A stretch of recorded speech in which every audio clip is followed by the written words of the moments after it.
चलिए बताया जाए, नोट लगाना, note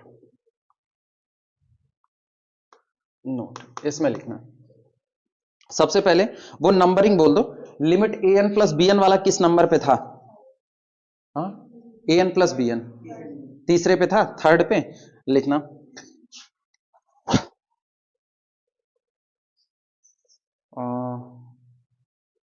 A N plus B N, A N minus b N भी क्या लिखाए हैं? A N minus b N वो किस नंबर पे था? चौथे नंबर पर था। ठीक, पहले तो तीसरे वाले को लिखना, कन्वर्स ऑफ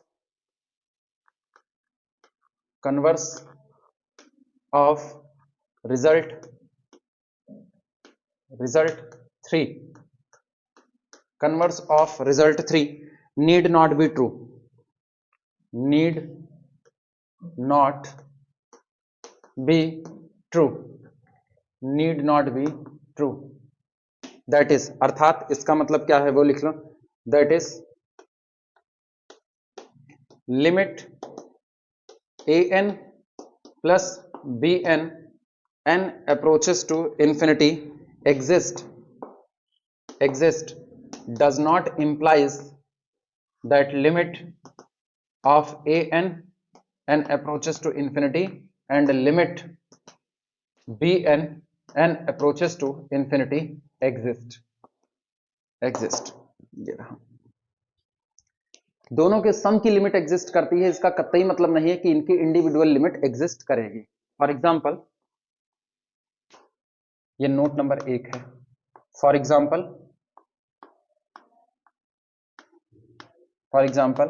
टेक अपनी मर्जी से सीक्वेंस ऐसा लो ना कि दोनों के सम को कन्वर्जेंट दिखा सको, लेकिन वो इंडिविजुअल कन्वर्जेंट ना हो। जैसे take sequence A N is equal to sequence 2n ले लो, पहला वाला, ठीक, और sequence B N is equal to sequence इसका जस्ट अपोजिट -2n ले लो। तो ऐसे केस में this implies that sequence A N plus sequence plus B N is equal to, दोनों का सम कर दिया, ठीक, दोनों का सम किया तो एक तीसरा सीक्वेंस बनेगा जिसका जनरल टर्म होगा A N plus B N. ये आपका क्या मिलेगा? ये एक कांस्टेंट सीक्वेंस मिलेगा 0। तो यहां पर देखना, here limit n approaches to infinity a n plus b n is equal to 0 exist but sequence a n diverges to infinity, sequence b n diverges to also infinity, sorry minus infinity होगा इसका, minus infinity। सम की limit तो exist कर रही है, लेकिन अगर individual बात की जाए तो इंडिविजुअल इनकी लिमिट एग्जिस्ट नहीं कर रही है।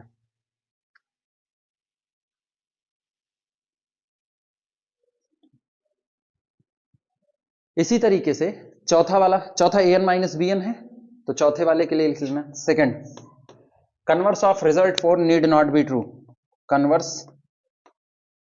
Converse of result 4 need not be true, need not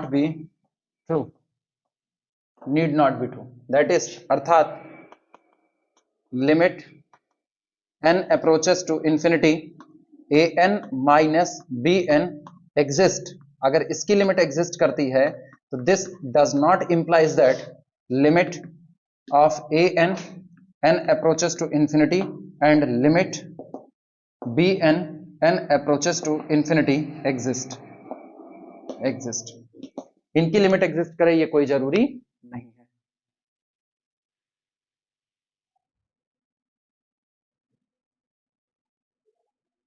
example के तौर पर यहां पर ले लेते हैं, पहले ये लिख लो तब।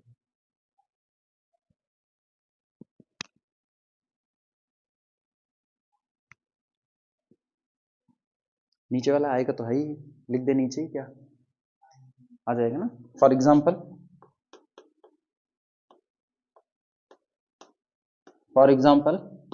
Take sequence A N is equal to, जो मर्जी वो ले लो, तुम्हारे ऊपर है, sequence A N is equal to sequence N ले लो, और sequence B N is equal to sequence minus N ले लो, हाँ या ना। अब दोनों को डिफरेंस निकालो, दोनों का डिफरेंस कितना आएगा? हाँ हाँ सेम लेना पड़ेगा, हाँ सेम लेना पड़ेगा, अपोजिट साइन नहीं। दोनों का difference, this implies that sequence A N minus b N is equal to sequence 0।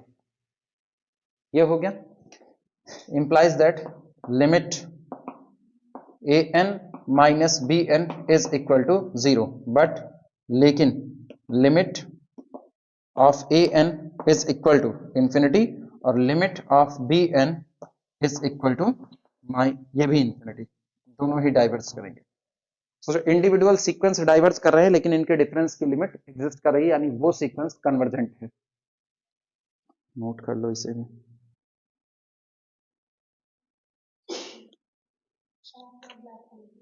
Black pen, हाँ देते हैं तुरंत, 1 मिनट रोक दो वीडियो।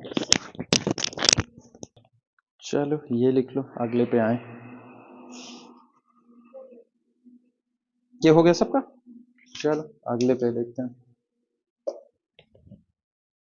एक हो गया, 2,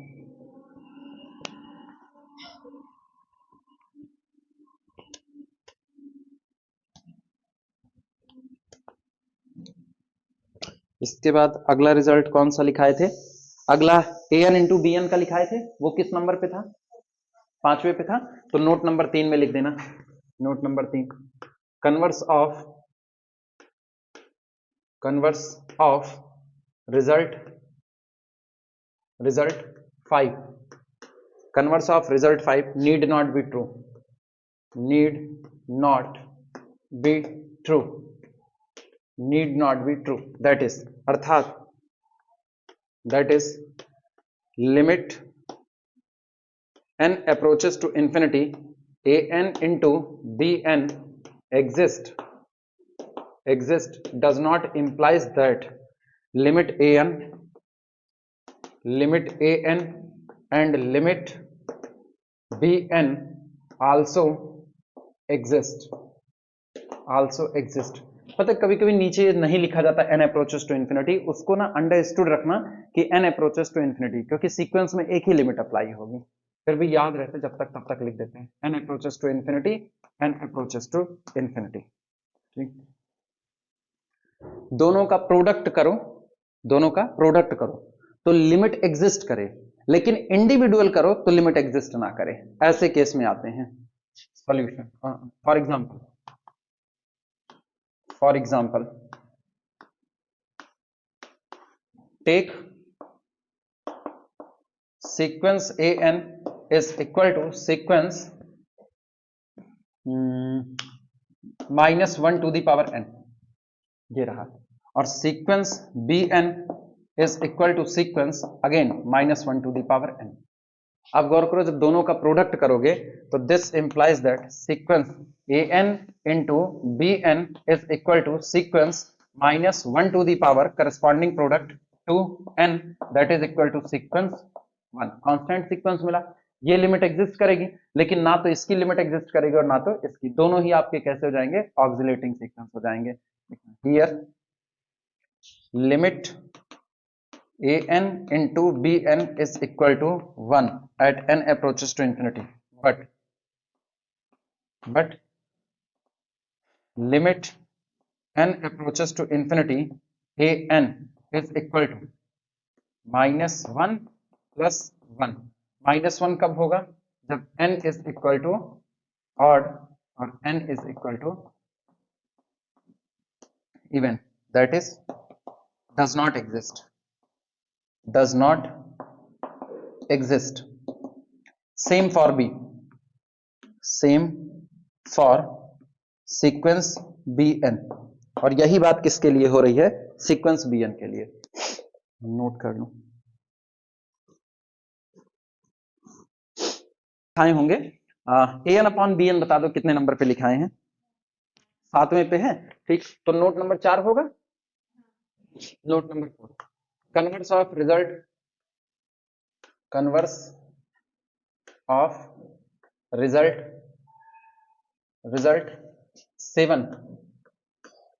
7 need not be true, need not be true, that is अर्थात limit n approaches to infinity an upon bn exist does not implies that limit n approaches to infinity an and limit n approaches to infinity bn also exist.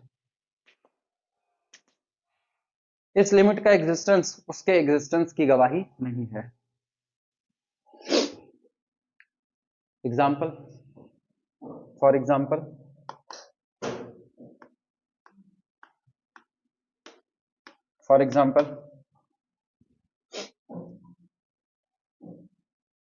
इनको exist कराना है.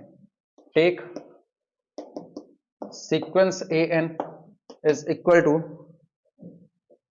Sequence n square, n भी ले ले तब भी काम चल जाएगा. Sequence bn is equal to, एक काम करो ना, इसको ले लो n स्क्वायर और इनको ले लेना सीक्वेंस 1 अपॉन n स्क्वायर. पक्की बात? किसको? सही है. अच्छा, उसमें पहले वो शर्त बताओ, उसमें शर्त क्या लिखाए थे? Provided bn does not equal to 0. bn अपना 0 नहीं होगा, bn है 1 अपॉन n स्क्वायर. ठीक. अच्छा, अगर हम an अपॉन bn निकालें तो an अपॉन bn गड़बड़ा जाएगा ना. इसको n स्क्वायर ले लें और इसको n नहीं, इसको n लें, इसको n स्क्वायर लें, तब सही होगा. 1 अपॉन n स्क्वायर से नहीं काम चलेगा. इसको n स्क्वायर करो तो bn does not equal to 0. हाँ, 0 नहीं होगा. This implies that limit an upon bn n approaches to infinity is equal to कितना होगा? Limit n approaches to infinity n upon n square. ये कैंसिल आउट हुआ, लिमिट कितनी आई? 0. लेकिन दोनों सीक्वेंस क्या है? डाइवर्जेंट हैं. ठीक. But limit n approaches to infinity an diverges to infinity और limit n approaches to infinity bn also diverges to infinity. ये दोनों n ले लेते तब भी चल जाता, कांस्टेंट सीक्वेंस बन जाता ना. n upon n that is equal to 1 constant sequence, वो भी चलता.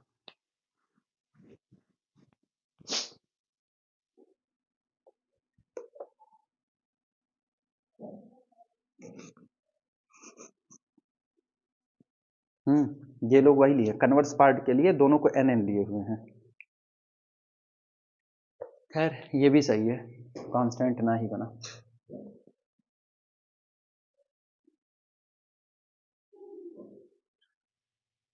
थ्योरम लिखना. थ्योरम एक्चुअली थ्योरम ही काम आएंगी न्यूमेरिकल को लगाने में. तो थ्योरम का स्टेटमेंट लिखना. If limit of an is equal to n, if limit n approaches to infinity an is equal to a and this limit a does not equal to 0, then there exist यहां मौजूद होगा a positive number k, a positive number, then there exists a positive number k and a positive integer m and a positive integer small m such that mod of an is greater than k whenever जब कभी whenever n is greater than or equal to m. लिख लो तो इसका मतलब समझाएं तब proof करें.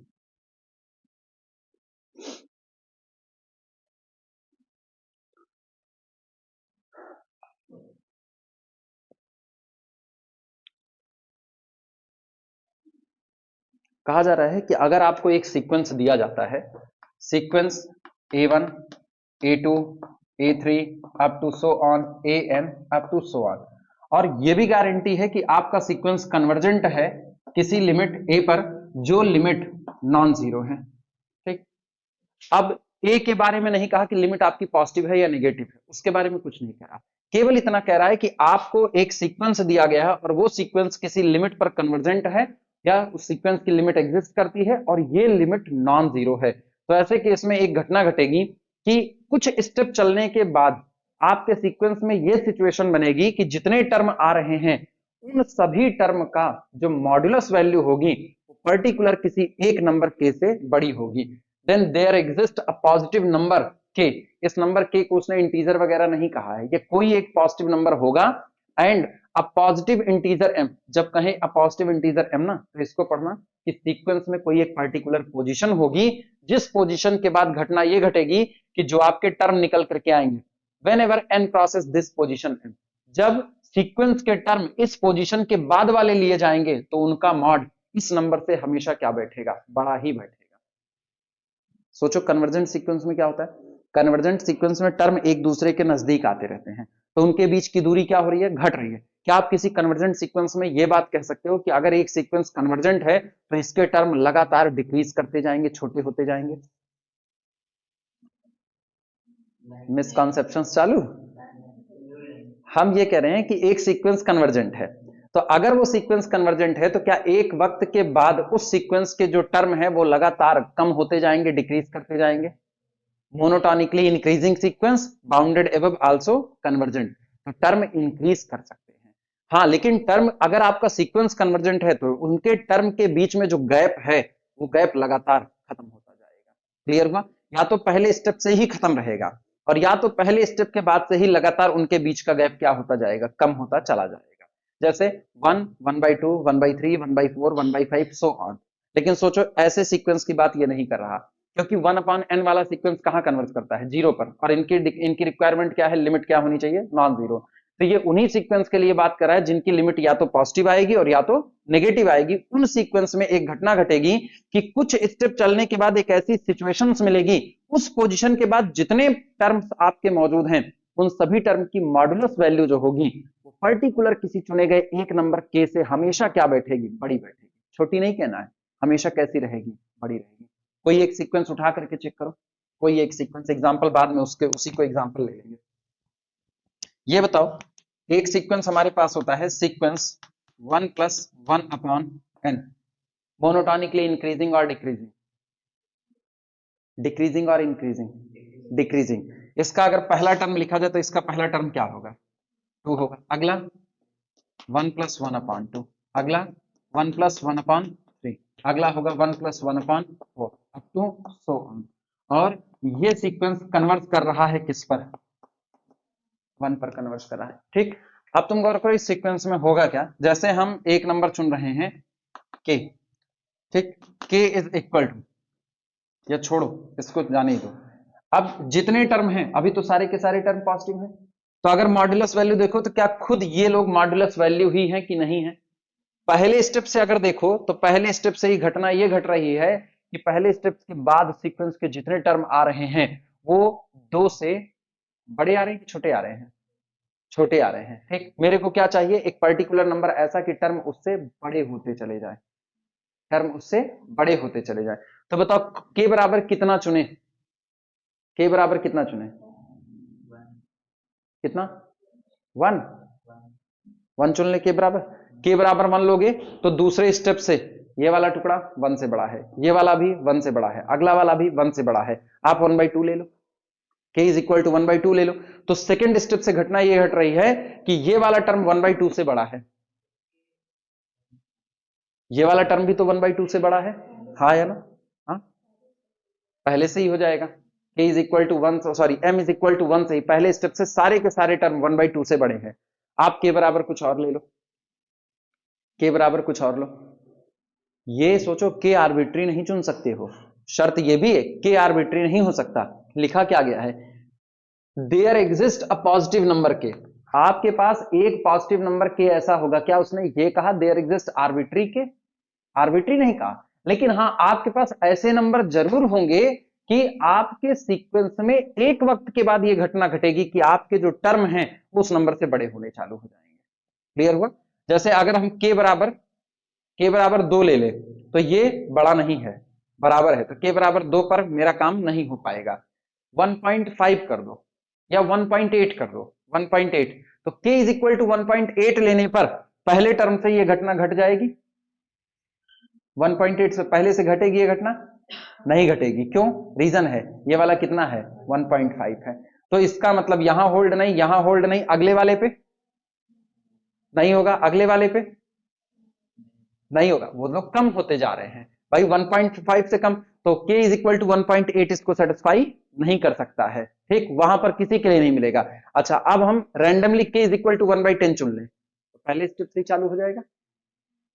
अगर आप 1/10 चुनोगे पहले स्टेप से नहीं, सोचो तुम लोग, इसका मतलब ना मेन बात नहीं क्लिक कर पा रहे हो। हम करें k इज इक्वल टू 1/10 ले लें, ठीक, तो जो टर्म है एक वक्त के बाद 1/10 से बड़े हो जाने चाहिए, एक वक्त के बाद। अगर हम a1 की बात करें, a1 की, तो a1 is confirmly greater than के, सही या गलत? a2 की बात करो तो a2 is confirmly greater than के, सही या गलत? a3 ग्रेटर देन के, a4 ग्रेटर देन के, ठीक। a10 पर आओ, a10 क्या ये भी ग्रेटर देन 10 है? पक्की बात है, ग्रेटर देन 10, 1/10, सॉरी। अच्छा, a11 सारे होंगे, रीजन पिकअप करो। हाँ, सब कन्वर्स कर रहे हैं किस पर? 1 पर कन्वर्स कर रहे हैं, और घटते घटते कन्वर्स कर रहे हैं, तो हर टर्म आपका क्या हो रहा है? हर टर्म 1 प्लस समथिंग टाइप का है। मेरा हर एक टर्म 1 प्लस समथिंग टाइप का है, और 1/10 जो है वो ऑब्वियस सी बात है वो 0 प्लस समथिंग टाइप का है। तो इसीलिए सारे टर्म, हमारी value m is equal to कहां से शुरू हो जाएगी? 1 से, पहले स्टेप से शुरू होगी, ठीक। तो सोचो क्या आप सारे k के लिए ये घटना घट रही है? नहीं, कुछ पर्टिकुलर k हैं, हाँ, भले उनकी संख्या इनफाइनाइट है, लेकिन आर्बिट्री तो आप सिलेक्शन नहीं कर सकते हो ना। अच्छा, एक सीक्वेंस लो जो कन्वर्ट करे 4 पर, एक सीक्वेंस सुनो जो कन्वर्ट करे 4 पर, और उसके लिए यही बात कहो, कितना? 4 प्लस 1/n। अच्छा, अब तुम एक काम करो, एक सीक्वेंस ऐसा लो, चूंकि अब पॉजिटिव टर्म का अगर सीक्वेंस है तो मॉड्यूलस वैल्यू उसके टर्म ही है, आप नेगेटिव ले लो, सारे टर्म ही नेगेटिव ले लो।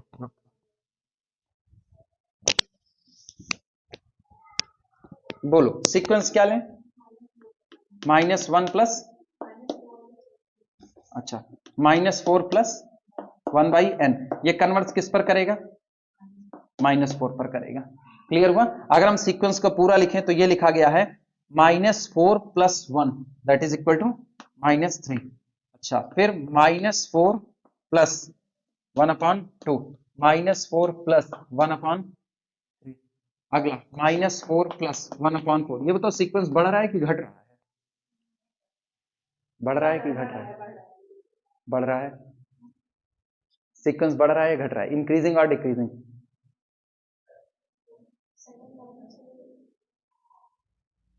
इंक्रीजिंग और डिक्रीजिंग? पक्की बात बच्ची?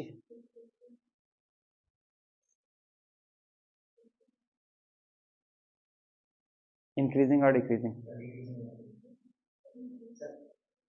सुनो सुनो सुनो सुनो, -4 प्लस 1, आपके पास 4 रुपए का कर्ज था, आपने 1 रुपए चुका दिया, हाँ या ना? इसके बाद आपके पास 4 रुपए का कर्ज था, आपने केवल आधा चुकाया, आप गरीब रह गए कि अमीर हुए? रुको बच्ची, -4 रुपए का कर्जा है, 1 रुपया चुकाया, ठीक। 2 आदमी को कंसीडर करो, हम घटाने उठाने पर नहीं जा रहे, व्यावहारिक पक्ष सीख लो। -4 रुपए का कर्जा है, -4 रुपए का कर्जा है, इस आदमी ने 1 रुपए चुका दिया, इस आदमी ने 1/2 चुका दिया, कौन ज्यादा अमीर है? ये वाला।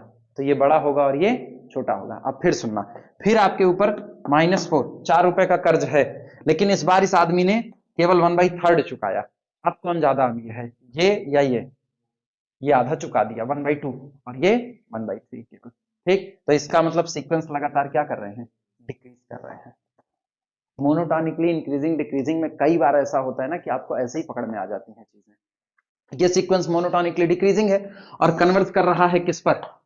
-4 पर जाकर के कन्वर्ट कर लेगा। अब ये सोच करके बताओ कि अगर हम इसके लिए बात करें तो इसके लिए k की वैल्यू क्या होगी? k की वैल्यू क्या होगी कि आपके सीक्वेंस के टर्म एक वक्त के बाद उस k से उनका मॉडुलस बड़ा आना शुरू हो जाए, उस वक्त के बाद उनका मॉडुलस बड़ा आना शुरू हो जाए। ये बताओ, अब सबका मॉड्यूलस निकाल दे रहे हैं थोड़ी देर के लिए ऐसे, सबका मॉड्यूलस, इसका मॉड कितना होगा, इसका मॉड 3 होगा, ठीक, क्योंकि जब मॉड निकालोगे तो ये क्वांटिटी नेगेटिव है, ठीक, और नेगेटिव है तो ऑब्वियस बात है पॉजिटिव में बदलेगी। इसका मॉड क्या होगा, 4 माइनस 1/2, 4 माइनस हाफ, तो 4 माइनस 1/2, इसका 4 माइनस 1/3, अब 4 माइनस 1/4। अभी मेरे को ये वाला सीक्वेंस बढ़ रहा है कि घट रहा है, ये इंक्रीज कर रहा है, ठीक, क्योंकि अगर इसकी बात करोगे तो ये एक्चुअल में है 4 माइनस 1, फिर आधा घटाया, फिर 1/3 घटाया, तो इस सीक्वेंस से अंदाजा लगाओ ये सीक्वेंस आपका इंक्रीजिंग हो रहा है, लगातार बढ़ रहा है, लेकिन बढ़ते बढ़ते भी ये कन्वर्ट कहां पर करेगा, 4 पर कन्वर्ट करेगा।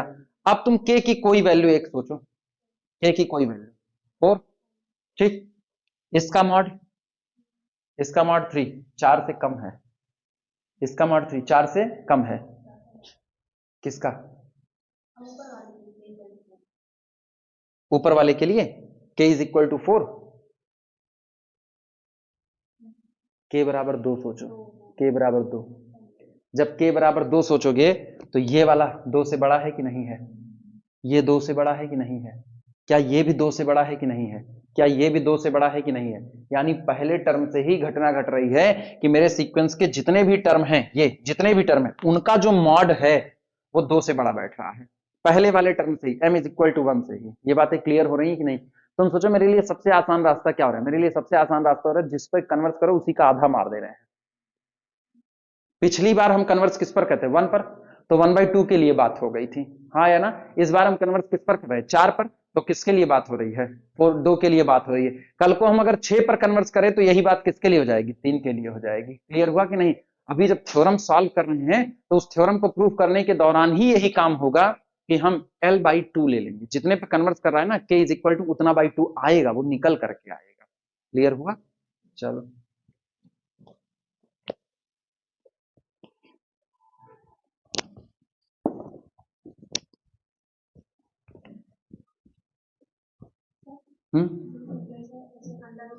हाँ,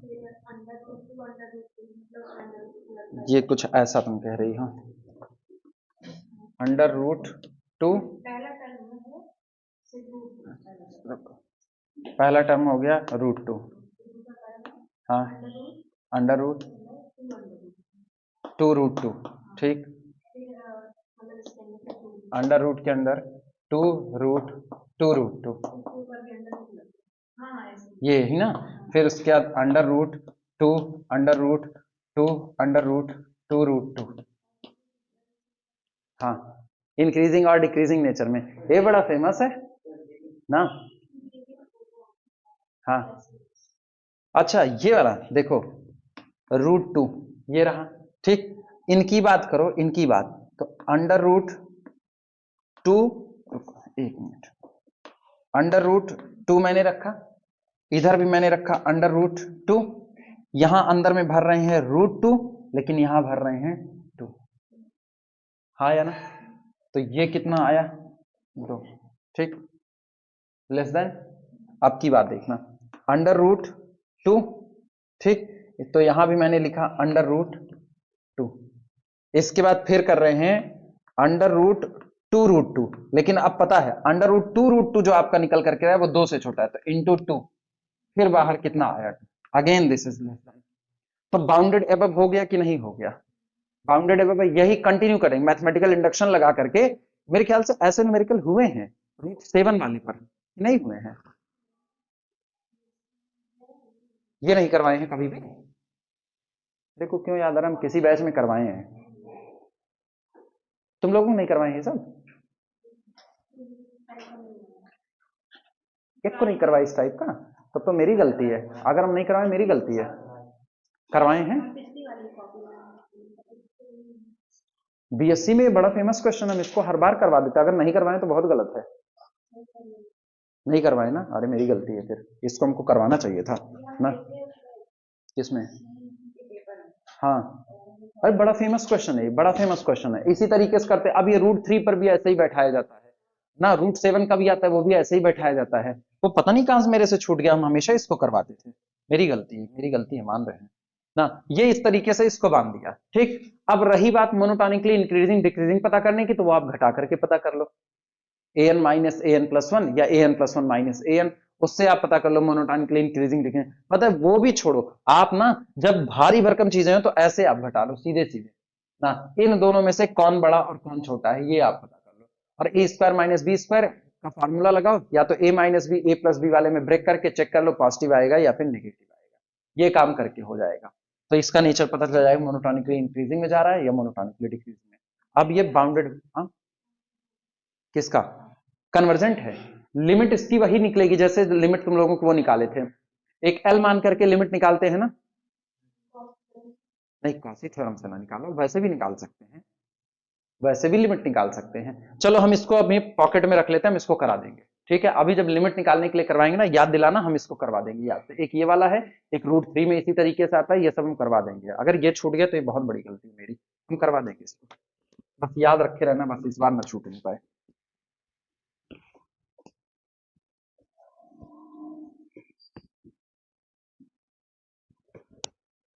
इसीलिए ना नोट्स बना करके पढ़ाते हैं, इसीलिए कुछ छूटने ना पाए, और जब किताब से पढ़ाते हैं तब ये गलती होती है, क्योंकि किताब जिस पैटर्न पर चल रही है उसने सवाल दिखाया नहीं दिखाया ये बवाल हो जाता है। अच्छा नोट्स आप एक बना लो, तो आप करते क्या हो ना, 10 किताब खोल करके एक नोट्स बनाया तो उसमें सब एक मिला करके पटक दिया, अब छूटने की गुंजाइश ही नहीं है कहीं पर। अब ये किताब उठाए हैं ना, इसलिए गलतियां हो रही हैं, अब रख भी देंगे, बीएससी छुट्टी पाए किताब रख देंगे वापस। चलो भैया इनके प्रूफ देख लो फटाफट, उसी प्रूफ पे वो लिमिट पता, वो नंबर पता चल जाएगा कि प्रूफ। सुनो, जो दिया गया है कि limit does not equal to zero है, लिखना since A N does not equal to zero, ठीक, कॉमा, कुछ हुआ क्या, अच्छा ए एन लिख दिए, since A does not equal to zero B can take, या बी में take epsilon is equal to, ये बताओ क्या एप्सिलॉन आर्बिट्री नंबर होता है, एप्सिलॉन अगर आर्बिट्री है तो आप एप्सिलॉन ही चुन लो, मॉड ए अपॉन टू, जो आपकी लिमिट आ रही है उसका मॉडुलस डिवाइडेड बाई टू, उसी को आप क्या चुन लो एप्सिलॉन। बी में take epsilon is equal to mod a divided by two. अच्छा mod a divided by two, epsilon हमेशा कैसा होता है नॉन नेगेटिव, जब आपने मॉड लगा दिया तो ऑब्वियस सी बात है ऊपर वाली क्वांटिटी कैसी हो गई नॉन नेगेटिव, और डिवाइडेड बाई टू हो गया तो कन्फर्मली ग्रेटर देन जीरो। हम greater than or equal to zero नहीं लिख सकते, उसका रीजन है क्योंकि लिमिट खुद कैसी है नॉन जीरो है, तो ये भी आपका क्या रहेगा, और एप्सिलॉन हमेशा कैसा होता है आर्बिट्री पॉजिटिव होता है। बी में take epsilon is equal to this. अब इसके बाद लिखना आल्सो, ये भी आपको दिया गया है, also sequence A N converges to a, ठीक, so there exist a position, so there exists a position small m such that, इसलिए यहां पर एक पोजीशन स्मॉल m ऐसी होगी जो इस तरीके से होगी, the difference between general term an and limit a can be made less than epsilon for all n greater than r equal to m, कि आप अपने सीक्वेंस में जब इस स्टेप m को क्रॉस करोगे तो जितने भी टर्म आएंगे उनका और लिमिट के बीच का अंतर लेस देन कितना बना रहेगा, एप्सिलॉन बना रहेगा। ठीक, नोट करना, और जो ये आया इसे नाम दे देना इक्वेशन नंबर 1। अब लिखना नाउ, ठीक, मेरे को दिखाना क्या है कि अगर मेरा सीक्वेंस किसी नॉन जीरो लिमिट पर कन्वर्ज करता है तो सीक्वेंस में एक कंडीशन ऐसी आएगी जिस कंडीशंस के बाद जितने टर्म आ रहे हैं उनका मॉडुलस किसी पर्टिकुलर नंबर के से बड़ा ही बैठेगा, कम नहीं हो सकता, बराबर भी नहीं हो सकता। तो चलो हम मॉड एन निकालने की शुरुआत करें, और धीमे धीमे करते करते सॉल्व करते करते मॉड एन को किसी नंबर के से बड़ा रख लेंगे और वही नंबर के मेरा रिक्वायरमेंट हो जाएगा, वो रिक्वायरमेंट पूरी कर देगा। क्लियर हुआ ना, mod A is equal to mod a को आप क्या लिख सकते हो, ऊपर वाले का इस्तेमाल करना है तो हम इसको लिख सकते हैं ए माइनस ए एन और प्लस कितना ए एन, लिखा जा सकता है कि नहीं, and this quantity can be written as mod, एक काम करो ए माइनस ए एन को एक साथ कर लो और प्लस ए एन को बाहर कर दो, हाँ या ना, क्या मॉड ए प्लस बी लगा सकते हैं कि नहीं, mod a plus b less than or equal to mod a, यानी a minus A N plus mod A N, लिखा जा सकता है, नोट कर लो।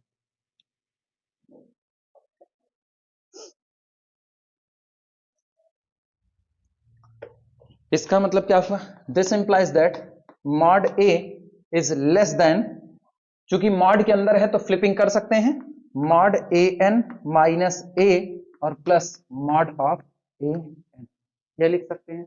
लेकिन मेरे को इसकी बात पता है, ये this is less than epsilon, this whole quantity less than epsilon plus mod A N. ये कब हो रहा है, ये क्वांटिटी एप्सिलॉन से छोटी तभी होगी जब एन क्रॉस करेगा किसको, पोजीशन एम को। तो for all N greater than or equal to, note कर लो।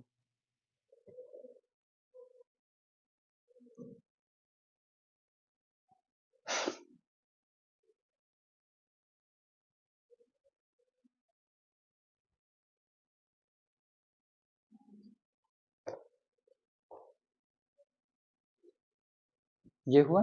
अच्छा, अब एक काम करते हैं, दिस इंप्लाइज दैट, इसका मतलब हुआ, सुनो इनको और इनको लो, एप्सिलॉन को इधर लेकर के आओ, जब एप्सिलॉन को इधर लाओगे तो ये कितना बना, mod of a minus epsilon is conformally less than mod of A n, कब, for all N greater than or equal to m. अब एप्सिलॉन की वैल्यू रख दो, आपने एप्सिलॉन को कितना लिया है, मॉड ए बाई टू, यानी this implies that mod a minus mod A by two is less than mod a n, ठीक, for all n greater than r equal to m। यहां पर लिख रहे हैं एक लाइन, ये बताओ, हम उसको अब इधर लिख रहे हैं, तो आपको मिलता है mod A N is confirmly greater than mod A by two, mod A by two, और इसी मॉड ए बाई टू को हम क्या कहेंगे, के कहेंगे, whenever N greater than or equal to N. क्या आपकी रिक्वायरमेंट फुलफिल हो गई कि नहीं, यानी एक बात तय हो गई कि अगर मेरा सीक्वेंस किसी नॉन जीरो लिमिट पर कन्वर्ट करता है तो उसमें किसी पर्टिकुलर एक स्टेप के बाद जितने भी टर्म आ रहे हैं उनका modulus mod A by to से हमेशा क्या बैठेगा, बड़ा बैठेगा। और मॉड ए कौन था, आपकी लिमिट का मॉडुलस था। क्लियर हुआ कि नहीं, इसीलिए हम पिछली बार कर क्या रहे थे, लिमिट 4 हो रही थी तो 4/2 कर दे रहे थे, लिमिट -4 है तो भी हम मॉड -4/2 कर रहे थे। वो पर्टिकुलर नंबर आपको मिल जाएगा, नोट कर लो।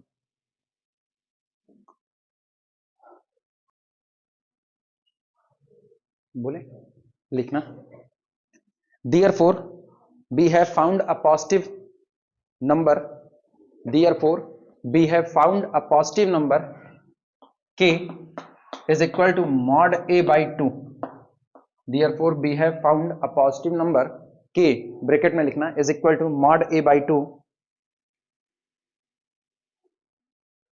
and a position small m, and a position small m such that mod of a n is greater than this number k for all n greater than or equal to m।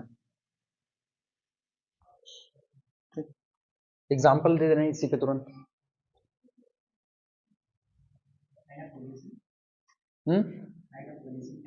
Eight a position m and a position m such that, ये वाली बात लिख लेना, ये कहां गया यार, mod A n greater than k for all N greater than or equal to m।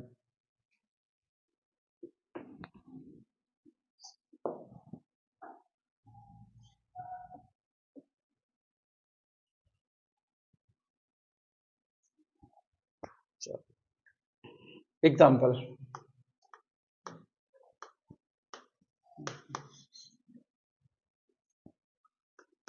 Take sequence, जो मर्जी बोले लो, नॉन जीरो लिमिट पर कन्वर्ट करने वाला, take sequence 3n+1 upon 2n+1, ये रहा। हाँ या ना, कहां कन्वर्ट करेगा, 3/2 पर, तो 3/2 का आधा, 3/2 का आधा 3/4। बस आपको ये चेक करना है कि कहां से ऐसा होगा कि सीक्वेंस के जो टर्म आ रहे हैं उनका मॉड 3/4 से ऊपर निकल जाए, इतना ही चेक करना है। तो पहले इस सीक्वेंस को लिख लेते हैं, इस सीक्वेंस का पहला टर्म क्या होगा, 3 1 के 3 1 4, 4/3, अगला कौन होगा, 7/5, अच्छा 4 3 7, 3 2 5, तो 4 3 7 3 10, 10/5 2 7, यही ना, अप टू 100।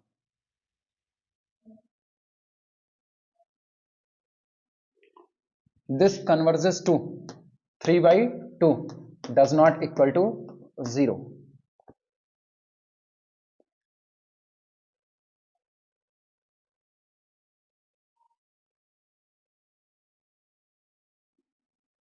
कौन सा टर्म होगा जहां से घटना घटेगी? 3/4 से बड़े हो जाएं ये लोग.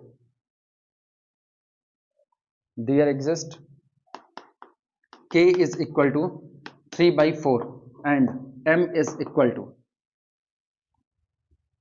अगर ये कंफ्यूजन लगे ना तो ऐसे लिख देना, there exist 1/2 of limit 3/2 k is equal to 3/4. किस स्टेप से होगा बता सकते हो?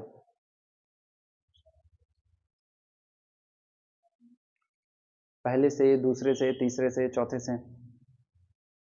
अरे रफली अंदाज में ऐसे देख लो ना, ज्यादा दिक्कत लगे तो ये कर लो, 3/4 माइनस 4/3. किससे? पहले से ही होगा. 3/4 छोटा बैठेगा, पक्की बात. ये नेगेटिव आएगा, ये नेगेटिव आएगा. अच्छा, इसके बाद फिर 3/4 माइनस 7/5 नेगेटिव या पॉजिटिव? किससे? हाँ ठीक. और आपका ये पहला ही टर्म क्या है? 1 से बड़ा है. दूसरा वाला टर्म भी 1 से बड़ा है, तीसरा वाला भी 1 से बड़ा है, और ये वाला 1 से छोटा है. तो ऑब्वियस सी बात है पहले स्टेप से होगी. ठीक. And m is equal to 1 such that mod of an is confirmly greater than 3/4 for all n greater than or equal to 1. पहले स्टेप से ही ये घटना घट रही है.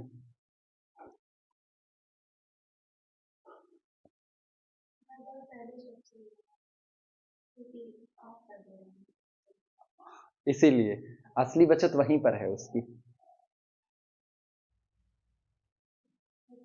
लेकिन अगर k को बदल देंगे खुद से तो स्टेप चेंज हो जाएंगे. आप k को बदल दो तो स्टेप चेंज हो जाएंगे, और बदल सकते हो आप.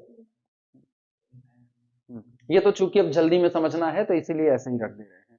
ठीक. सबसे बेस्ट तरीका यही है कि आप लिमिट का आधा कर दो, बस. सबसे बेस्ट तरीका है. वहां आप पहले स्टेप से ही ये बात कहने लगोगे. लेकिन ये भी याद रखना, ये सारी घटना घटेगी ना खाली किस पर? नॉन जीरो लिमिट पर. जीरो लिमिट पर क्यों नहीं होगा? जीरो लिमिट पर सोचो. वही, जैसे जीरो लिमिट हो गई ना तो जीरो ही तो रहना है. 1 रख लो, 1/2 रख लो, 1/3 रख लो, up to so on, converges to किस पर? 0 पर. ठीक. अब तुम ये सोचो, तुम अगर इसका आधा करोगे 0/2 तो भी तो 0 आएगा. तो यहां पर आपको कोई ऐसा नहीं मिलेगा, कोई ऐसा नहीं मिलेगा जो 0 से छोटा कि 0 से बड़ा हो. यहां सारे 0 से बड़े हैं, सारे यहां पर 0 से बड़े हैं. क्लियर हुआ? नेगेटिव लिमिट होगी अगर -1 तो भी आपको मॉड लेना पड़ेगा. तो आपको क्या करना पड़ेगा? Mod -1 upon 2 that is equal to 1 upon 2 करना पड़ेगा. क्लियर हुआ? अच्छा, अगर जिगजैग मोशन का सीक्वेंस बना लिया जाए तो उसके लिए बात ही नहीं होगी. रीजन है उसका कन्वर्जेंट के लिए बात कर रहा है, तो आप ऑक्सिलेटरी वाले पे कैसे नहीं चल पाओगे. क्लियर हुआ? कोई एक ऐसा बताओ जिस पर वो लिमिट 0 आ रही हो और ये बात ना होल्ड हो. सोच सकते हो? किसी पर भी नहीं. तो इन्होंने लिमिट 0 क्यों रखी है? मतलब नॉन जीरो क्यों ली? इंटीजर? कौन सा इंटीजर? के पॉजिटिव इंटीजर नहीं है बच्चे. हाँ हाँ, नेगेटिव वाला लेंगे ना, बुरे फंस जाएंगे वहां पर जाकर के. ठीक. क्योंकि वहां पर तो ये बात ही नहीं पॉसिबल हो पाएगी. अभी क्लियर हुआ? नेगेटिव वाले के लिए इनकार हो गया है. चले आगे, दूसरा करवाएं.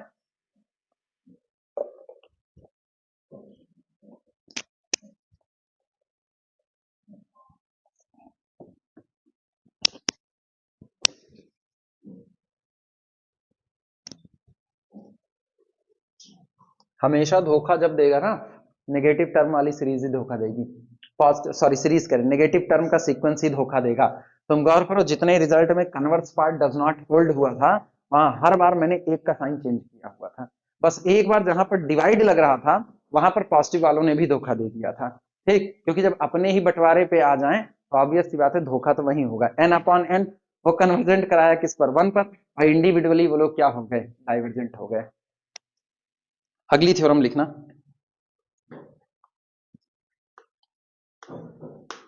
theorem, if a sequence an, if a sequence if a sequence an converges to a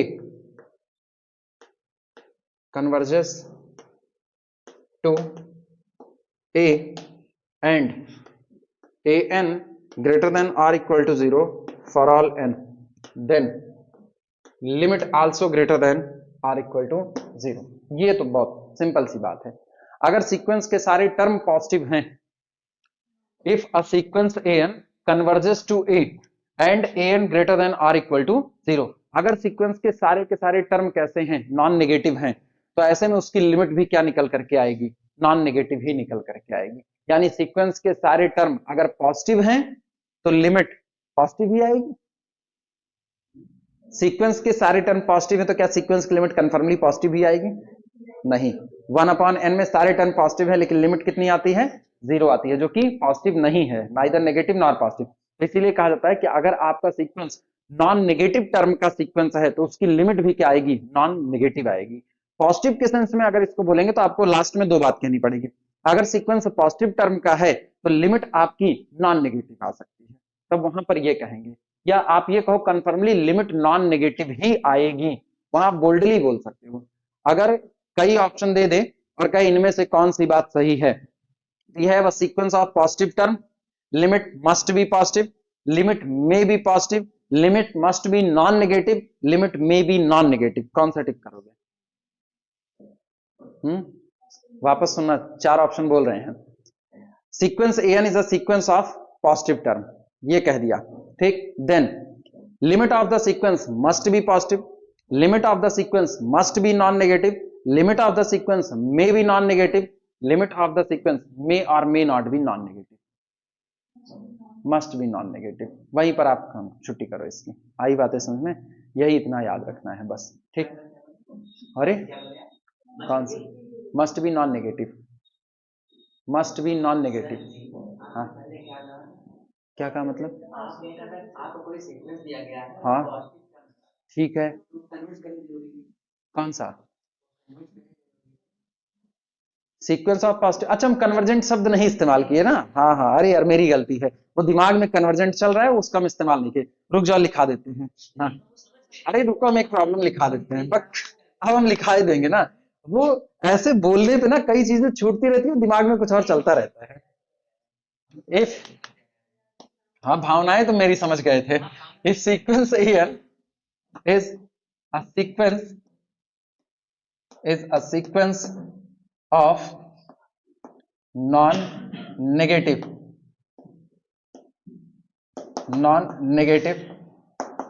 terms, then पहला limit of n approaches to infinity, ठीक, greater than or equal to 0, ठीक। दूसरा limit of n approaches to infinity confirmly greater than 0। तीसरा limit n approaches to infinity an is equal to 0। चौथा limit n approaches to infinity is greater than or equal to 0 if it exists। कौन सा? चौथा। अगर limit exist करेगी तो तय बात है नॉन नेगेटिव ही होगी। टिक टिक टिक टिक टिक टिक, लिख डालो कहीं पर, वरना ऐसे ही निकलेगा इधर उधर में। अच्छा, लिखते वक्त तो फिर बदल दिए ना, जो जो बोले थे वो सिंबॉलिक में आ गए हैं बस खाली। हाँ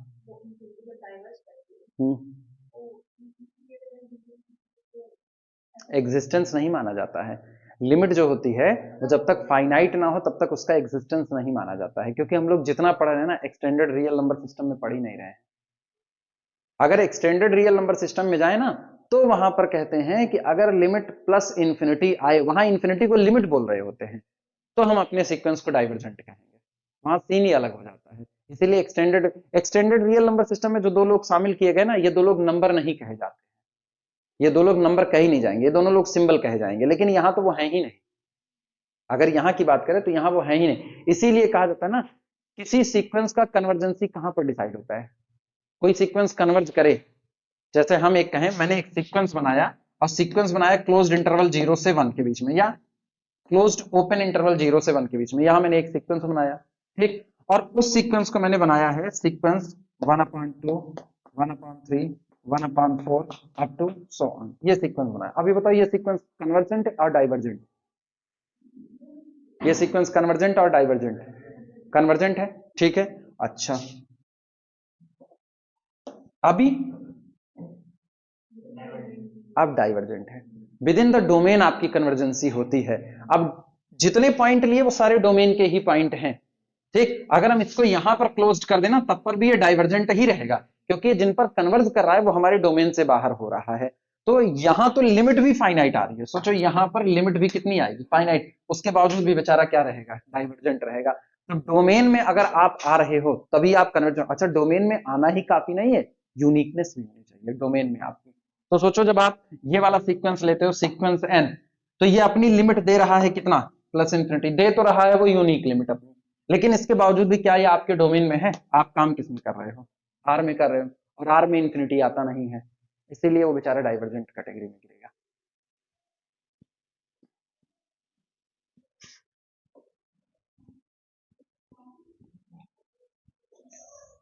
हो जाए तो इनको मिटाया जाए।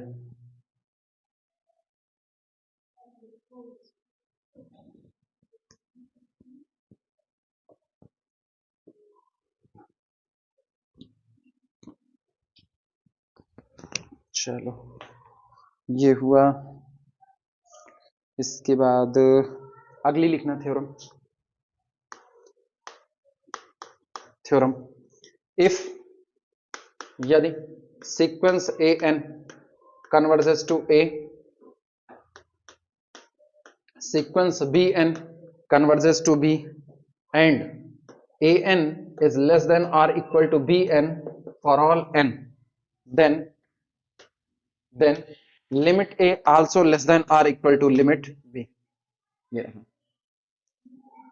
अगर किसी सीक्वेंस की लिमिट a है, दूसरे सीक्वेंस की लिमिट b है, और दोनों सीक्वेंस के बीच में ये रिलेशन है कि आपके पहले सीक्वेंस में जितने टर्म हैं वो करस्पॉन्डेंस में बी में मौजूद टर्म से या तो छोटे हैं और या तो बराबर हैं, तो इनकी लिमिट में भी ये रिलेशनशिप प्रिजर्व रहेगी, ये रिलेशनशिप डिस्टर्ब नहीं होगी। Limit of A N is less than और equal to limit of b n, ठीक। लिखना इस बात को फटाफट। प्रूफ, चलो, लेट, माना दोनों के लिमिट का अंतर मान लो। आपको दिखाना क्या है? आपको दिखाना है कि a less than or equal to कितना बना रहेगा, b बना रहेगा। तो पहले आप एक काम करो, आपको दिया गया है कि an less than or equal to bn, तो जब या तो ये इनसे छोटा या तो बराबर है, तो दोनों के बीच में या तो डिफरेंस 0 हो जाएगा, तो या तो डिफरेंस बचा रहेगा, तो आप इन दोनों के बीच का डिफरेंस c मान लो। c is equal to bn minus an, बड़े में से किसको घटा रहे हैं? छोटे को घटा रहे हैं।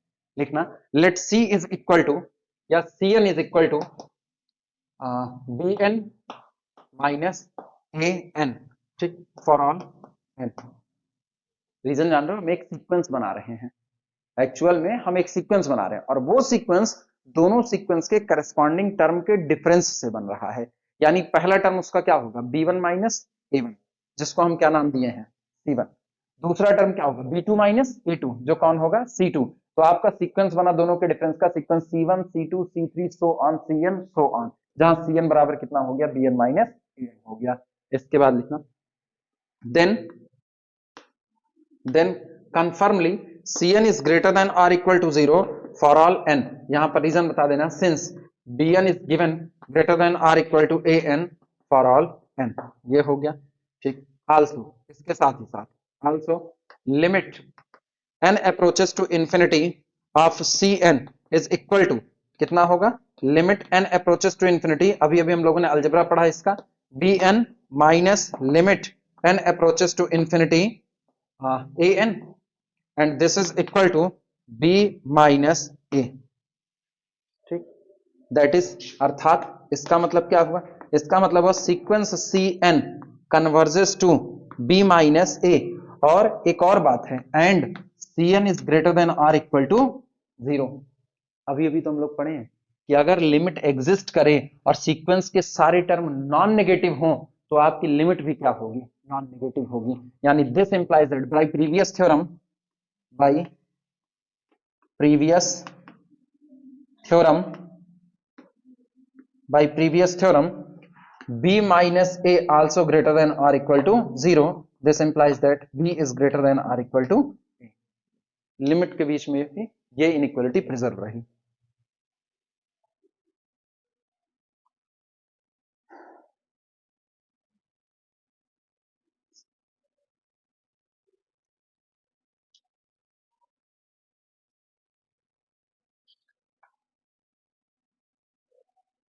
बस 2 1 3 थ्योरम के बाद कॉसी फर्स्ट लिमिट थ्योरम आने वाली है।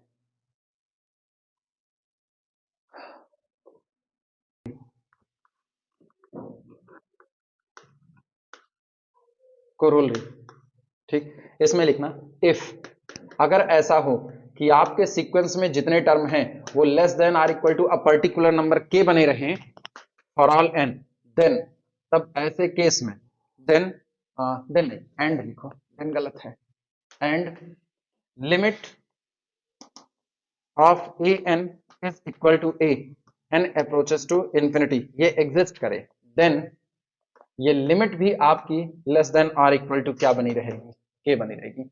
जो अभी पीछे की है ना, जस्ट उसी की एक कोरोलरी है।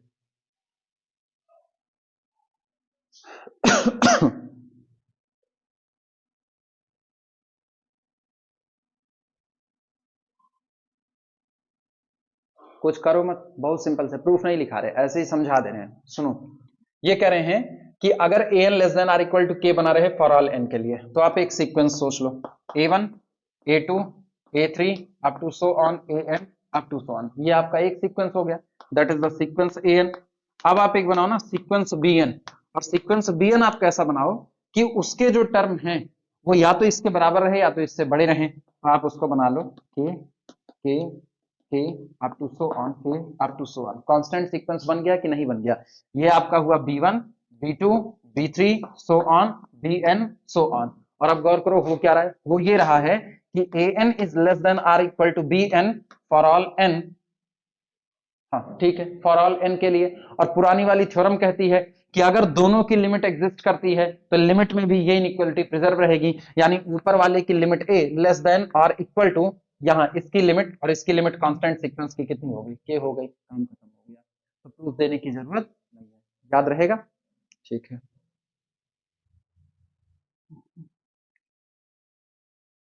चलो कोरोलरी सेकंड आना, कोरोलरी सेकंड,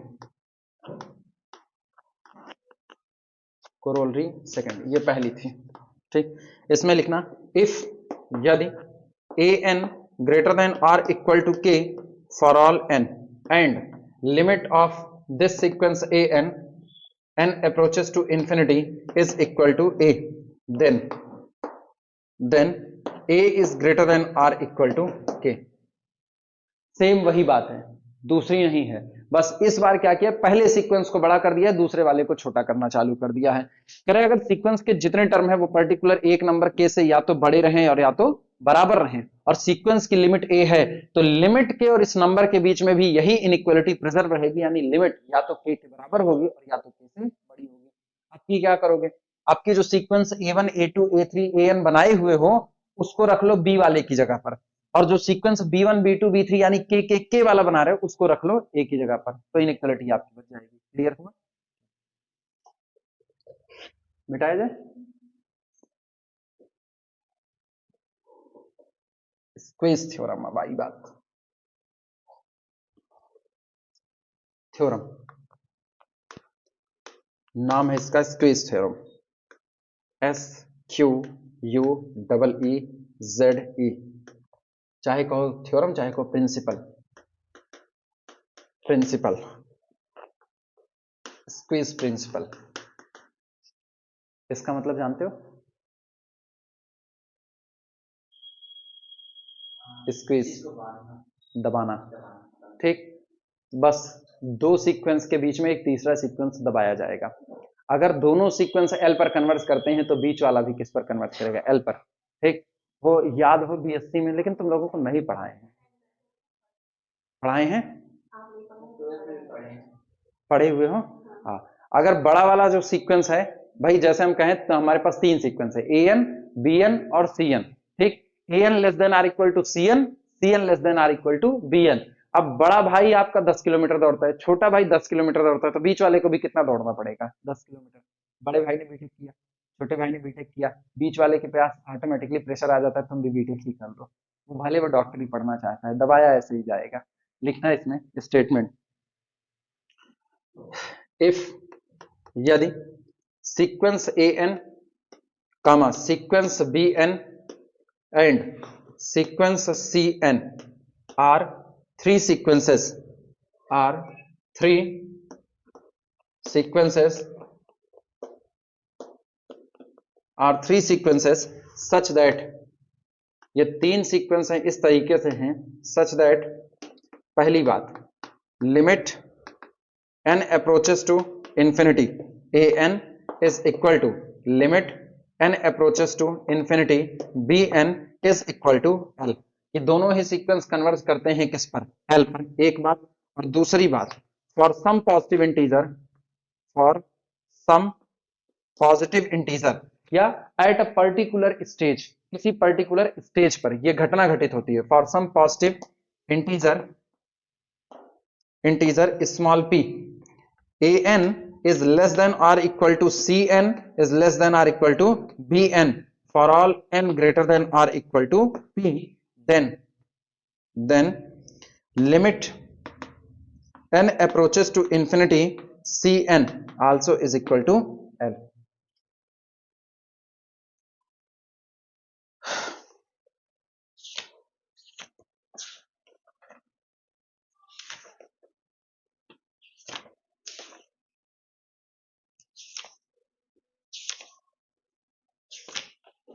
अभी तुम लोगों को एक बार वो फिर पढ़ना पड़ेगा, लिमिट पॉइंट, क्लोज्ड, इंटीरियर, वापस सीक्वेंस के नाम पर। हालांकि उसमें आसानी काफी होगी, तुम लोगों को पढ़े पढ़ाए हो पूरा एक बार।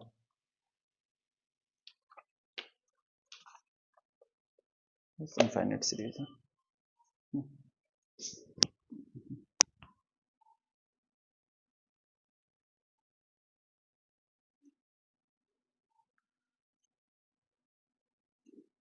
चलो सुनो, इनका मतलब एक सीक्वेंस दिया गया A1, A2, A3 up to so on AN up to so on.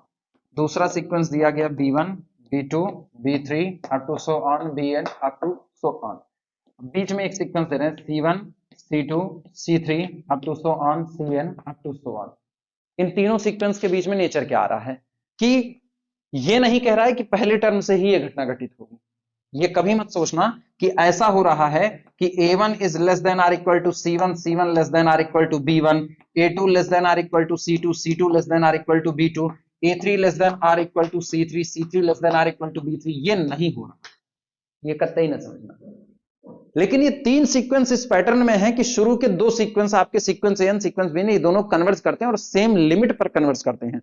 और जो आपका तीसरा सीक्वेंस आ रहा है उस सीक्वेंस के साथ एक पैटर्न जुड़ रहा है कि कुछ टर्म के बाद उसके टर्म ए एन और बी एन के बीच में बंधने चालू हो जाएंगे। इनिशियल से बंधे ये कोई जरूरी नहीं है, लेकिन कुछ टर्म के बाद उसके टर्म जो होंगे वो आपके करस्पॉन्डिंग टर्म के बीच में क्या हो जाएंगे? बंधने चालू हो जाएंगे। जैसे मान लो ये कुछ हो, ये कुछ हो, ये कुछ हो, तीनों के बीच में अभी आपको कोई खास रिलेशनशिप नहीं मिल रहा है, हालांकि मिलेगा ही मिलेगा रिलेशनशिप, क्योंकि हम जानते हैं, एक याद हो तो ऑर्डरिंग प्रिंसिपल पढ़े होंगे एक्जेमेटिक स्टडी ऑफ रियल नंबर में।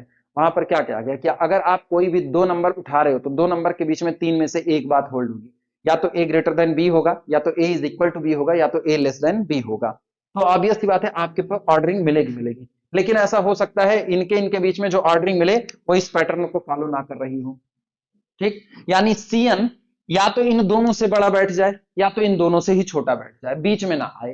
ठीक, C2 के साथ भी यही हो सकता है, या तो C2 Bn और An दोनों से बड़ा हो जाए और या तो दोनों से छोटा हो जाए।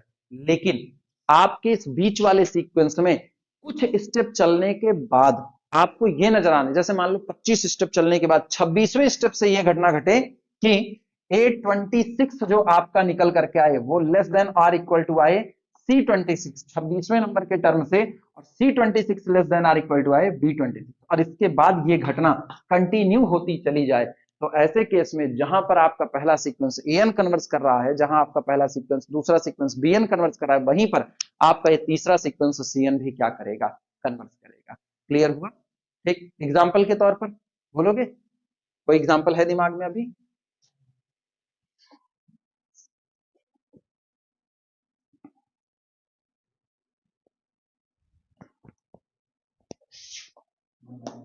एक मिनट भैया। फॉर एग्जाम्पल क्या लिखें? सीक्वेंस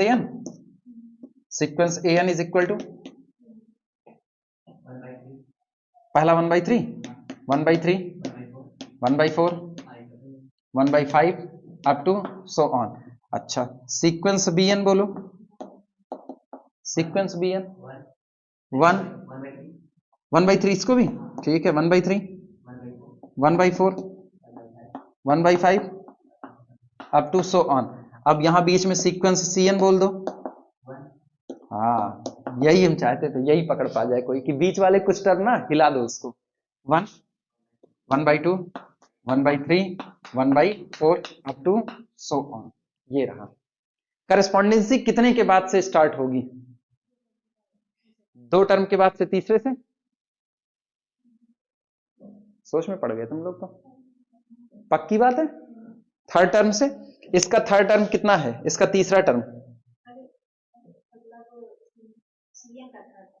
CN का थर्ड टर्म 1/3। नहीं, तुम इसके भी थर्ड ले लो, क्या जा रहा है? इसका थर्ड टर्म देखो 1/3, 1/4, 1/5, तो इसका थर्ड टर्म हो गया 1/5, और इसका थर्ड टर्म क्या होगा? 1/3। तो पक्की बात है 1/3 इज ग्रेटर देन और इक्वल टू 1/5, लिख सकते हैं कि नहीं? और इसके बाद फिर इसका तीसरा टर्म कौन है?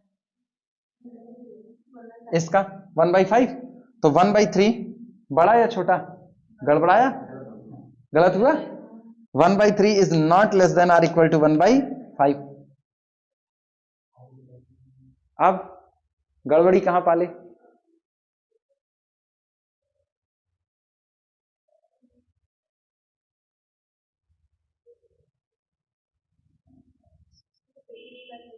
किस पे? चलो रुको, ये हटा रहे हैं। सुनो, take sequence AN is equal to sequence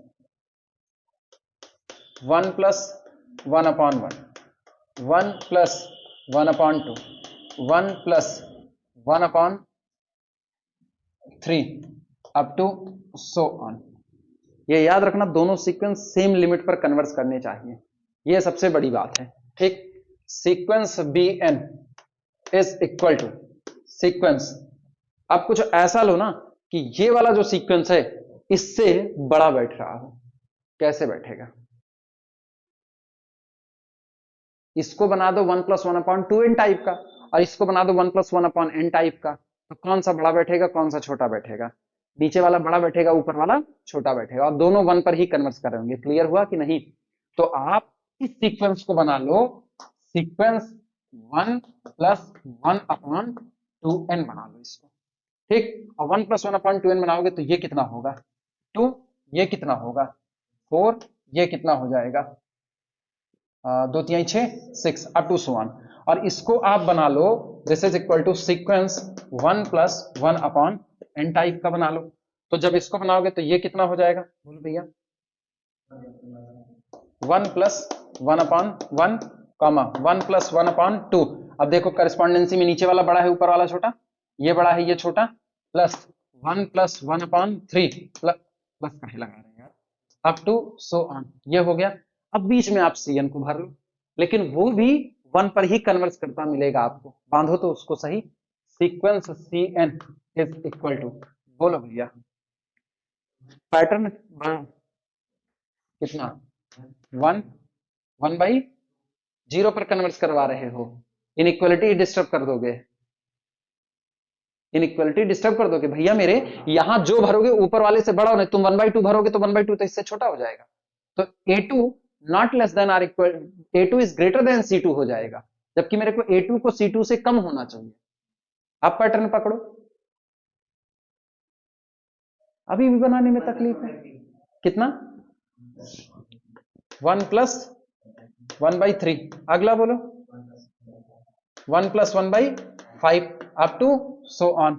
क्या बनाए हो बोलो? Sequence 1 plus 1/2n plus 1। पक्की बात? इन दोनों में कौन बड़ा कौन छोटा? कौन बड़ा? ये, इसको छोटा होना चाहिए था कि ये? अरे है, ये छोटा है। ठीक, जिनमें नीचे की क्वांटिटी आप बड़ी कर दोगे, कम जोड़ रहे हो, वहां ज्यादा जोड़ रहे हो, तो नीचे वाली क्वांटिटी बड़ी है, ऊपर वाली छोटी। अब तुम गौर करो, क्या ये तीनों सीक्वेंस इसी पैटर्न को फॉलो कर रहे हैं कि नहीं कर रहे हैं? ऊपर वाला कन्वर्ट करता है किस पर? 1 पर। नीचे वाला कन्वर्ट करता है 1 पर, तो बीच वाला भी कन्वर्ट करेगा किस पर? 1 पर। इनइक्वालिटी आपकी सही होनी चाहिए बस। हाँ, पहला टर्म नहीं बनेगा। पहला टर्म इसका कितना बनेगा? चेंज कर दो पहला टर्म। 2 1 के 2 1 3, 1/3 होना चाहिए। फिर ये होगा 1 प्लस 1/3, बदलना पड़ेगा।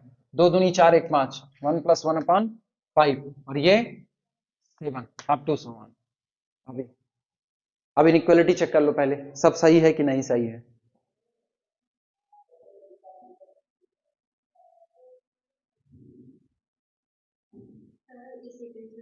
किसमें? हाँ ठीक है, कोई दिक्कत नहीं है। एन को ऑल टोटल नेगेटिव कर दो, minus minus minus so on. अभी भी कन्वर्ट करेगा किस पर? हाँ, सीएन को किस से स्टार्ट करना? 1/3 से। कोई नहीं, फेरबदल आप कर सकते हो, कोई दिक्कत नहीं है। आप जो सीक्वेंस है उसी में फेरबदल करो, कोई तकलीफ नहीं। 1/3, 1/4, 1/5 अप टू सो ऑन। और इनको पढ़ा रहने दो, मेरे को क्या जा रहा है भाई। Less than or equal to इसीलिए तो लगा करके बैठे आज ही के लिए। तो अब this quantity is less than conformally this quantity, and this quantity is equal to this quantity. तो इसका मतलब है यहां पहले ही टर्म से A1 लेस देन कितना? C1 less than or equal to B1। दूसरे वाले पर चले आओ, A2 less than C2 less than or equal to B2। इसी तरह से A3 less than C3 less than or equal to B3, so on चलता गया। ये कन्वर्ट करता है 0 पर, ये 0 पर, तो बीच वाला भी कहां कन्वर्ट करेगा? 0 पर। तो ठीक है, हम लोग पैटर्न ही वैसा ही बनाए हुए हैं। क्लियर हुआ? अब एग्जाम्पल के तौर पर लिख लो, चाहे ये चाहे वो, कोई भी फॉर एग्जाम्पल करके। क्या सोच में पड़े हो बालक? कहां पे? इसमें इसमें ये पैटर्न गलत हो रहा है ना, इनइक्वालिटी गलत हो रही है, ये वाला लिखो, काम खत्म करो ना। वो वहां से चेक करना पड़ेगा, वहां से, वहीं से उल्टा बन रहा है। इसको छोड़ दो ना, ये गलत हो रहा है।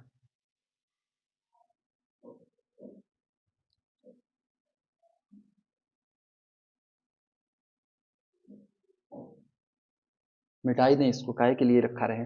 या सुधार करें इसमें? सुधार तो हो ही जाएगा, वहीं बदल देंगे, सुधार हो जाएगा। छोड़ो, जाने दो, कौन फालतू इस पे टाइम खोटा करे।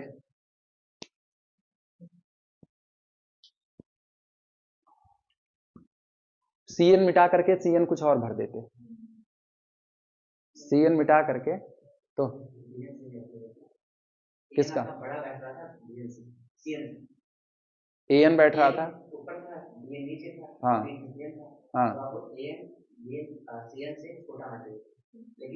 अरे हम वो पूरा सीक्वेंस उठा के ऊपर कर लेते, ऊपर वाला नीचे कर लेते, बातें खत्म। नहीं, ये सब ना जब बनाए जाते हैं एग्जाम्पल, तो उसमें ये सब होता रहता है।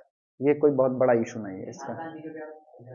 हाँ हाँ हाँ, नहीं आप पैटर्न खुद से डिसाइड कर रहे हो ना कि चलो ये करते, ये करते, तो उसमें होता रहता है, ये बहुत बड़ा इशू नहीं है। सबसे ज्यादा यूज इन्हीं का होगा। थ्योरम, थ्योरम और इंपॉर्टेंट है, न्यूमेरिकल पर्पस से सबसे ज्यादा यूज होने वाली थ्योरम है। इफ, यदि sequence N, if sequence N is a sequence, is a sequence is a sequence such that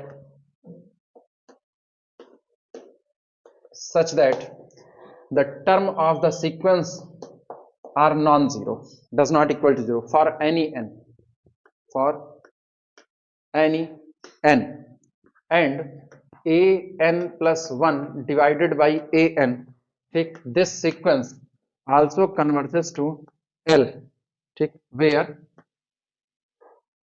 where the mod of limit L is less than 1, then our sequence an converges to 0.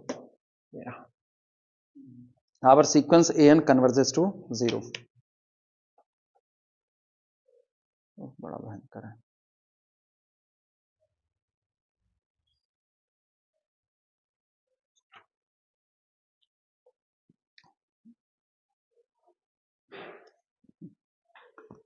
कह रहे हैं sequence N कोई दिया गया sequence है और ऐसा sequence है कि जिसमें जो जनरल टर्म है एन वो आपका कैसा है, नॉन जीरो है, ठीक, फॉर एनी एन, किसी भी एन के लिए ये हमेशा क्या बना रहेगा, नॉन जीरो टर्म बना रहेगा।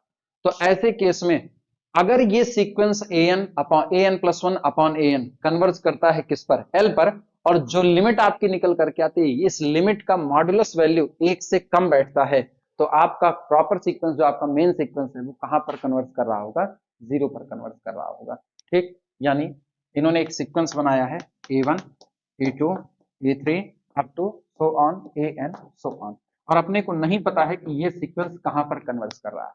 तो ये टेस्ट कर रहे हैं, कंपेयर करा रहे हैं। ये कंपेयर कैसे करा रहे हैं, कह रहे हैं कि आप सबसे पहले ये देखिए कि आपके जो भी टर्म आ रहे हैं सीक्वेंस की, ये सब के सब कैसे हैं, डज नॉट इक्वल टू 0, मतलब ये नेगेटिव हो सकते हैं, ये पॉजिटिव हो सकते हैं, लेकिन कोई भी टर्म इसमें से 0 नहीं हो सकता है। This does not equal to 0, does not equal to 0, does not equal to 0, does not equal to so on. तो ये कह रहे हैं कि अगर आपको इसकी कन्वर्जेंसी पता करनी है तो आप एक और सीक्वेंस बना लीजिए। वो सीक्वेंस आप कैसे बनाइए, वो सीक्वेंस आप बनाइए an+1 अपॉन an से, यानी A2 अपॉन A1, पहला टर्म हो गया। दूसरा कौन होगा, A3 अपॉन A2, तीसरा कौन होगा, A4 upon A3 up to so on. और अगर ये सीक्वेंस की आपको लिमिट मिल गई कि ये सीक्वेंस कन्वर्ट करता है किस पर, L पर, तो आप इस लिमिट का मॉड निकाल लीजिए, और मॉड ऑफ L जो आपका निकल करके आया वो कैसा हो जाए, लेस देन हो जाए 1 से, इक्वल टू नहीं, इक्वल टू पर आप कुछ नहीं बोल सकते हो, टेस्ट फेल कर जाएगा। ये लेस देन कितना आ जाए, 1 आ जाए, तो ऐसे केस में आपका जो मेन सीक्वेंस रहा होगा कंफर्मली वो कहां पर कन्वर्ट कर जाएगा, 0 पर कन्वर्ट कर जाएगा। यानी आपकी लिमिट 1/2 आ जाए, आपकी लिमिट 1/3 आ जाए, या आपकी लिमिट -1/2 या -1/3 आ जाए, कुल मिलाकर के 1 से कम रहे उसका मॉडुलस। अच्छा ये बताओ, अगर मेरी लिमिट -2 आ जाए तो क्या ये टेस्ट पास करेगा, फेल करेगा, क्योंकि मॉड ऑफ -2 कितना होगा, 2, जो कि ग्रेटर देन कितना होगा, 1 से होगा। तो इसका मतलब मेरी जो भी लिमिट आए वो कहां तक वैलिडिटी रख सकती है, इंटरवल बोल पाओगे, किस इंटरवल तक वैलिड रहे।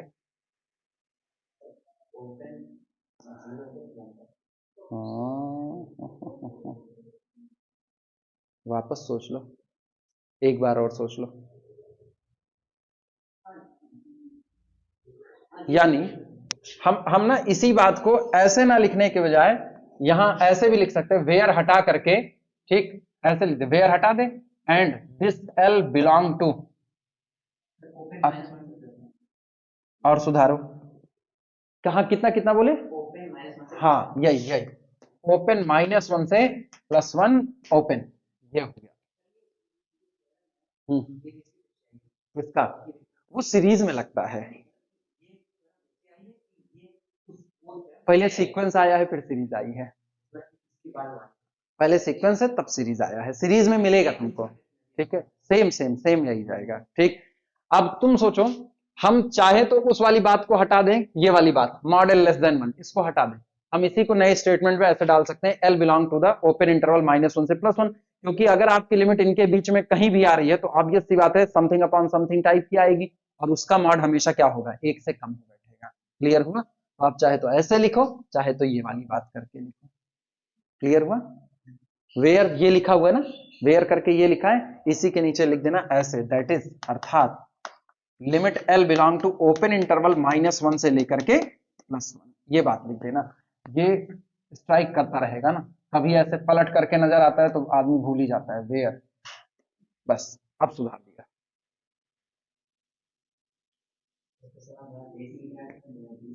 ये इतनी इंपॉर्टेंट है, यहां से लेके सीरीज तक नरक भुगा देगी, इतनी बार इस्तेमाल होगी ये।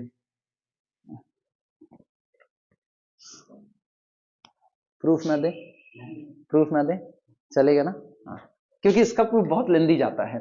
इसके प्रूफ में आगे चल करके ना हम क्या करेंगे, हम यही पूरा पैटर्न तैयार करेंगे, a m plus one upon a m, फिर a m plus two upon a m plus one, फिर ये प्रोडक्ट लगाते हुए तब लिमिट निकालेंगे। वो बहुत लंबा जाता है, तकरीबन 1.5 पन्ने का जाएगा, इसीलिए दे नहीं रहे। याद तो रहेगा ना? ठीक है, बीएससी में होते तो जरूर इसका प्रूफ कराते, एग्जाम के पर्पज से बड़ी इंपॉर्टेंट है। हाँ, अभी इस पे प्रूफ पे टाइम खोटा करेंगे। अभी वैसे भी सीरीज में मुझको जितने टेस्ट हैं, उन टेस्ट में से कई के प्रूफ देखने पड़ेंगे निश्चित तौर पर। हाँ हाँ, वो मैकेनिज्म है, शुद्ध मैकेनिज्म वहीं पर मिलता है। सीरीज में जितने टेस्ट आते हैं ना, वहां असली मैकेनिज्म नजर आता है। अगर आप उसके प्रूफ नहीं पढ़ोगे, वहां तो हम ये कहते हैं सीरीज में अगर जितने हैं आपके टेस्ट हैं, ठीक है, उन सारे टेस्ट के प्रूफ पढ़ डालो, तुमको जो बीच रास्ते का मैकेनिज्म स्विचिंग कर होती है, वो न्यूमेरिकल में बड़ी काम आती है। इसमें तो चलो ठीक है, निपटारा हो जाता है। इसमें कभी कभी होता है, जैसे अभी भी एक जो करवाए थे, mod L upon two, limit जिसमें चुने थे, प्रूफ ना करो ना तो वो नहीं हो पाता है, तो उसको आप सोचते रहोगे। चलो भैया, ये निपटारा हो गया इनका भी। आ गए कॉसी भैया, quasi first theorem on limit, theorem most important कह सकते हो, पूरे सीक्वेंस का अब हार्ट आ गया है। Quasi first theorem on limit. अभी न्यूमेरिकल खुलेगा इकट्ठे, पहले ये सब थ्योरम इकट्ठे। हाँ हाँ, कॉसी सीक्वेंस अभी तक नहीं लिखा है, कॉसी क्राइटेरिया फॉर कन्वर्जेंसी नहीं लिखा है, कहीं नहीं लिखा है अभी तक, कॉसी सीक्वेंस आया नहीं है यार सचमुच में। कॉसी की डिफिनेशन लिखवाए हैं?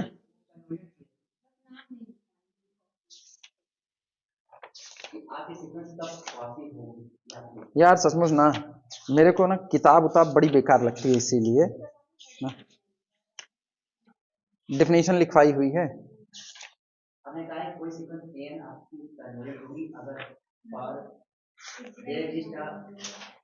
हम्म,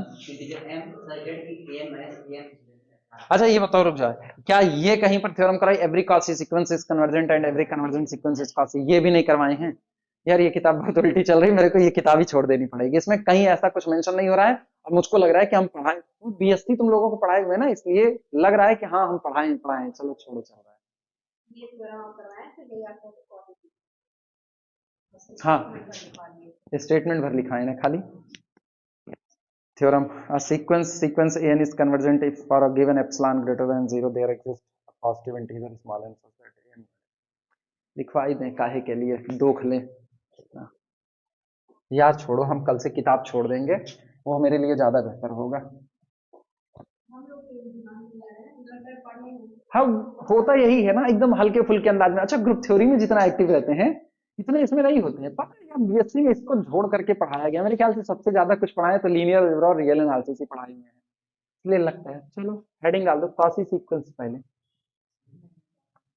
हम्म, हाँ बस बस, कॉसी सीक्वेंस,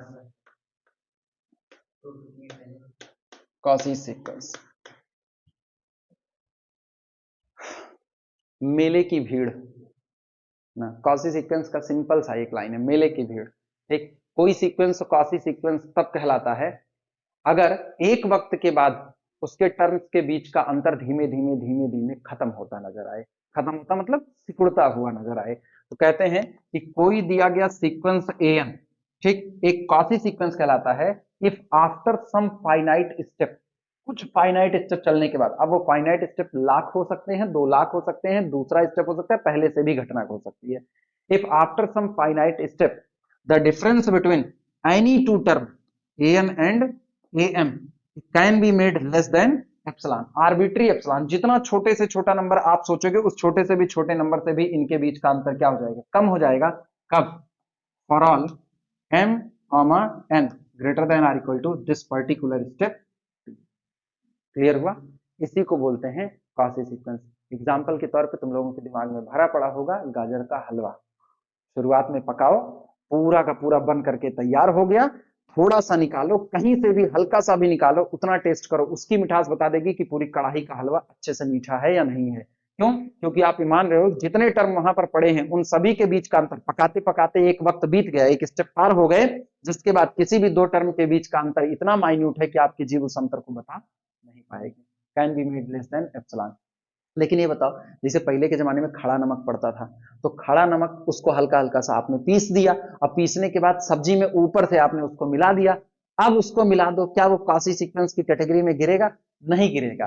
रीजन, कहीं ना कहीं अगर नमक का एक भी ढेला बच गया ना, वो आपकी जीभ पे पड़ेगा, वो आपको जबरदस्त नमकीन नजर आएगा।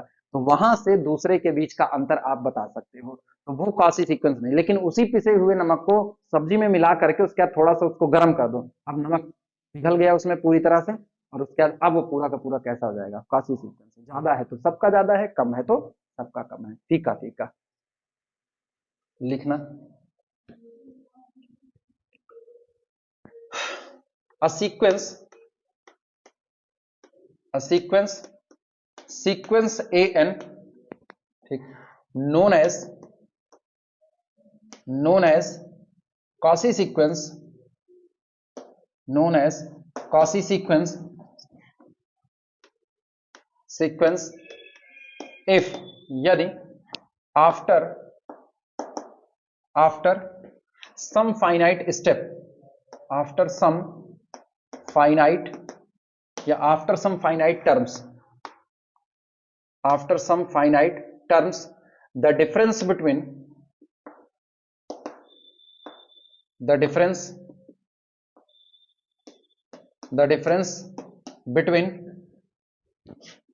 any two terms of the sequence, the difference between any two terms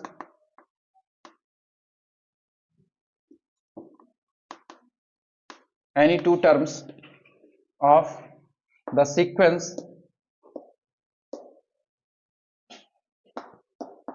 is arbitrary small,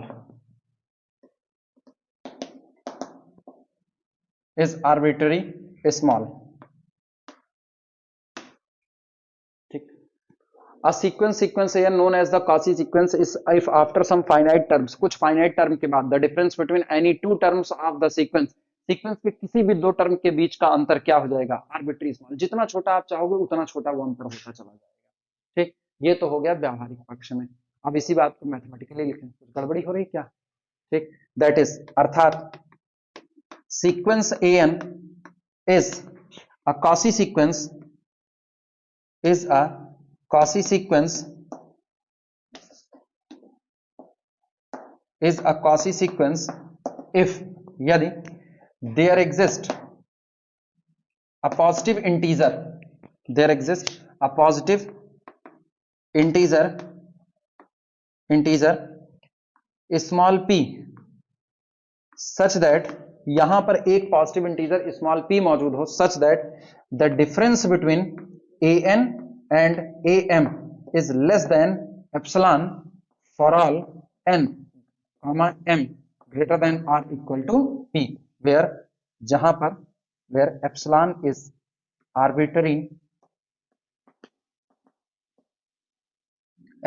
arbitrary small positive number, arbitrary small positive number. आपकी जितनी मर्जी आप उतना छोटा एप्सिलॉन कर दो, आर्बिट्री स्मॉल, जितना मन के उतना छोटा कर दो, लेकिन आपको एक पॉजिटिव इंटीजर p ऐसा मिलेगा, मतलब सीक्वेंस में चलते चलते एक सिचुएशन ऐसे मिलेगी जिस सिचुएशन के बाद किन्हीं भी दो टर्म के बीच का अगर आप अंतर निकालोगे तो आपके द्वारा सोचे गए छोटे से भी छोटे नंबर एप्सिलॉन से भी कैसा हो जाएगा? कम हो जाएगा। तो हमारा सीक्वेंस क्या कहलाएगा? ऐसे में कॉची सीक्वेंस कहलाएगा। एग्जांपल लिख लेना। फॉर एग्जांपल, ऊपर वाला मिटा दें।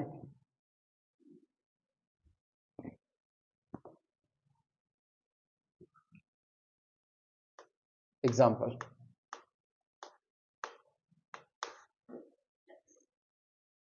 एनी, पहला example, any constant sequence, any constant sequence,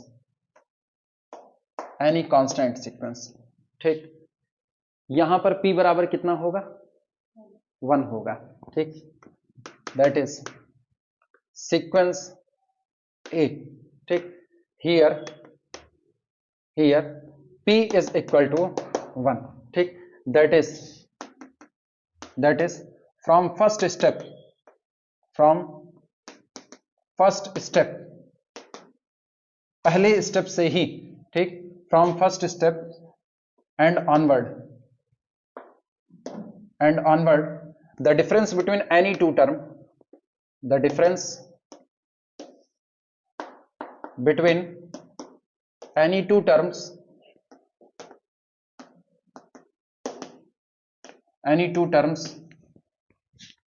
is less than any arbitrary small quantity, any arbitrary small quantity, any arbitrary small quantity, ठीक। और वास्तविकता में क्या है, डिफरेंस तो है ही नहीं। कांस्टेंट टर्म में, रियलिटी में कोई डिफरेंस ही नहीं है, सारे के सारे टर्म सेम टू सेम है।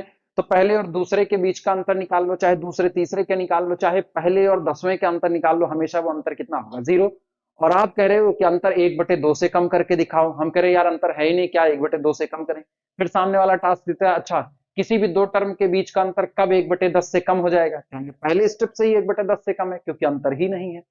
लेकिन यही घटना अगर सीक्वेंस कांस्टेंट ना हो तो नहीं होती है। तो आपको एक स्टेप मिलते हैं पर्टिकुलर स्टेप के बाद। दूसरा एग्जांपल लिखना, सेकंड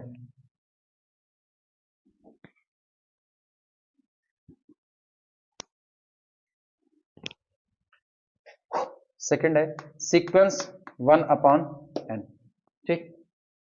अब ना कुछ पर्टिकुलर एप्सिलॉन लो और उसी के लिए काम करेंगे। हम इस सीक्वेंस को लिख भी दे रहे हैं 1, 1/2, 1/3, 1/4 अप टू सो ऑन, ठीक। फॉर एप्सिलॉन ये रहा, ठीक। और p यहां पर लिखेंगे। चलो भैया कुछ एप्सिलॉन बोलो।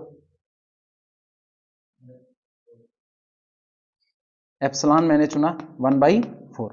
तो अगर मैंने एप्सिलॉन 1/4 लिया तो कहां से ऐसा होगा कि किसी भी दो टर्म के बीच का अंतर 1/4 से कम आ जाए, किस स्टेप से होगा, इन दोनों के बीच का अंतर 1/2, इन दोनों के बीच का अंतर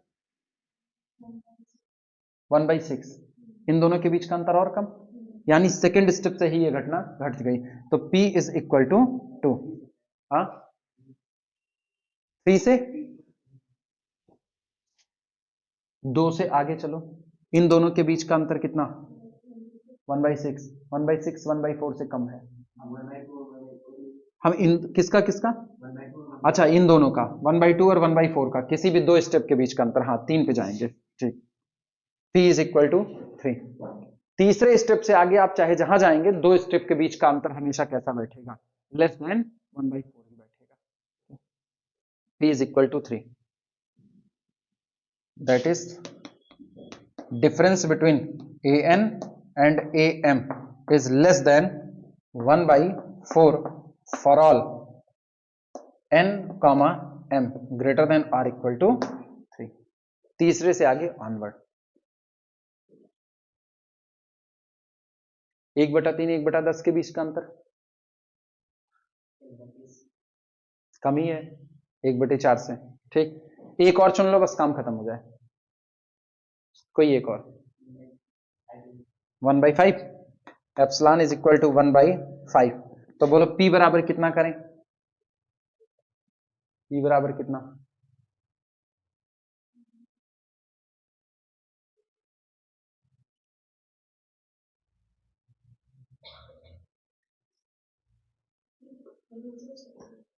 सेकेंड से 1/2 1/4 के बीच का अंतर 1/4, इससे बड़ा है, अच्छा 1/2 और 1/5 के बीच का अंतर 1/10, कम हुआ। 1/3 1/5 के बीच का अंतर निकालते पर्टिकुलर तरीके से हैं, वो तरीका भी नहीं सीखना है, वो बाद की बात है। अभी तो ऐसे ही रैंडमली चेक करके देख ले रहे हैं। हाँ हाँ, तो वही तो हम भी सुना, सुनो तुम 5 ना उठाओ, तुम रैंडमली बड़ी दूर चले जाओ ना, 10 उठा लो, p बराबर 10 के बाद से ये घटना घटनी चालू हो जाएगी। हम कहते हैं पहले हो ना हो मेरे को क्या लेना देना है, उस स्टेप के बाद तो होगी होगी ना। तो आप छोड़ो, बवाल ही खत्म करो, p इज इक्वल टू 10 ले लो। 10 के बाद से आपको जितने टर्म मिलेंगे 1/11, 1/12, 1/13, 1/14, आप किन्हीं भी दो के बीच का अंतर निकालोगे, कम से कम का अंतर और कमतर आता चला जाएगा। क्लियर हुआ कि नहीं? तो यहाँ पर सीधे लिखो दैट इज, अर्थात the difference between an and am is less than 1/5 for all n comma m greater than or equal to 10। 10वें स्टेप के बाद से ये घटना घटेगी, मेरे को पीछे वाला देखना ही नहीं है कितने के बाद से होगी, एंड सो ऑन। बाकी तो जब न्यूमेरिकल लगाए जाते हैं तो पर्टिकुलर वो स्टेप ही मिल जाता है जिसके बाद से ये घटना घट रही है, उसके पहले नहीं घटने वाली है। यह हम लोग यूसी में सीख चुके हैं कैसे काम किया जाता है। चौक खाली कर दें तब।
साउथ इंडिया वाले राइटर बड़ा अच्छा लिखते हैं, लेकिन उतने कॉम्प्लिकेटेड लिखते हैं। मैंने एक नई किताब मंगाई हुई है रियल की, साउथ इंडियन ही है, 2 वॉल्यूम में लिखे हैं, 1 वॉल्यूम खाली अभी उनके मंगाए हुए हैं। एक तो बड़ा बड़ा लिखे हुए हैं, तो बड़ा अच्छा लिखे हुए हैं, लेकिन चीजें उनकी कॉम्प्लिकेटेड। और कुमरेशन सबसे बेस्ट है, कुमरेशन को अगर पढ़ लिए तो तुमको बहुत कुछ वैसे उनका व्यवहारिक पक्ष समझ में आ जाएगा, सीक्वेंस वगैरह का। पूरी किताबें रियल एनालिसिस की पतली सी है, बस इतने में ही लिखे हैं। लेकिन सारे टॉपिक नहीं।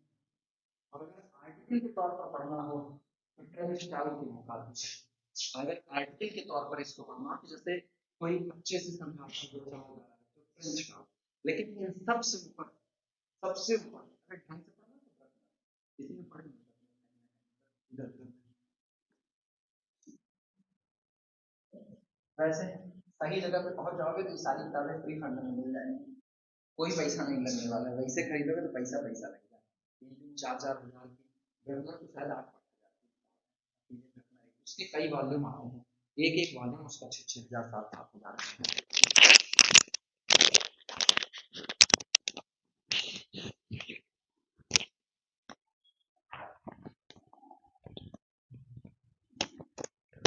हम अब की बार कॉलेज ज्वाइन किए थे तो सोचे थे कि कॉलेज वाले कुछ पैसा देंगे सही सलामत, या वहाँ से कोचिंग सही सलामत चल जाएगी तब की कुछ अच्छी किताबें खरीदेंगे, लेकिन वही ना सोच करके ज्वाइन किए थे, इसलिए कुछ नहीं हुआ।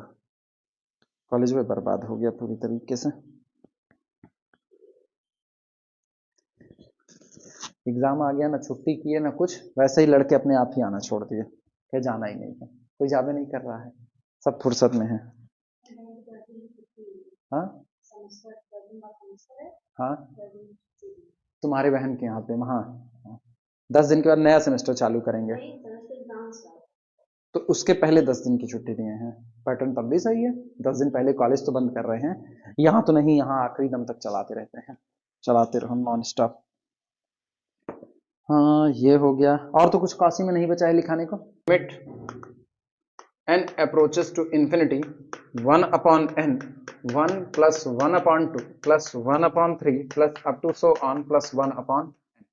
दूसरा second, limit n approaches to infinity 1 upon n bracket में 2 upon 1 plus 3 upon 2 plus 4 upon 3 plus up to so on plus n plus 1 upon n।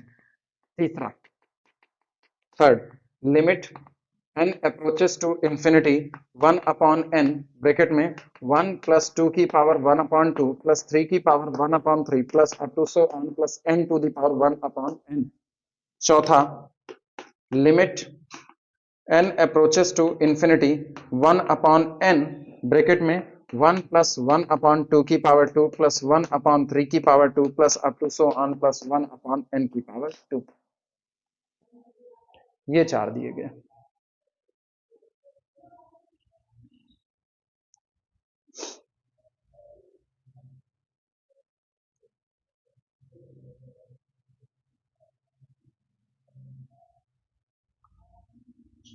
चलो भैया वन बाई वन एक एक को देखो, फील करो कौन सी थ्योरम है।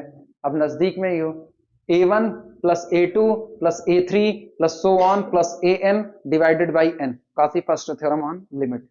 सीधे अप्लाई कर दें, कुछ इधर उधर ना बताइए। सॉल्यूशन में पहला पहला ठीक, सीक्वेंस जो दिया गया है वो है given given sequence 1 plus 1 upon 2 plus 1 upon 3 plus so on plus 1 upon n divided by n। यही तो सीक्वेंस है। Here a n is equal to कितना 1 upon n।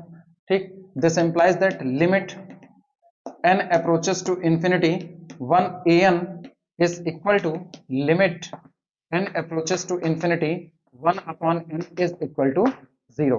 ठीक, सो इसलिए limit n approaches to infinity a1 plus a2 plus so on plus an divided by n is also is equal to 0, that is अर्थात limit n approaches to infinity, चलो भैया a1 रखो, a1 होगा 1 upon 1 that is equal to 1 plus a2 1 upon 2 plus 1 upon 3 plus so on plus 1 upon n और divided by कितना n is equal to 0।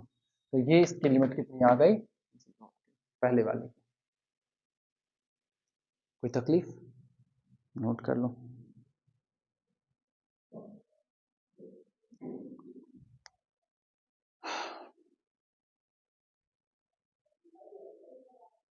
A1, A2, A3, A4,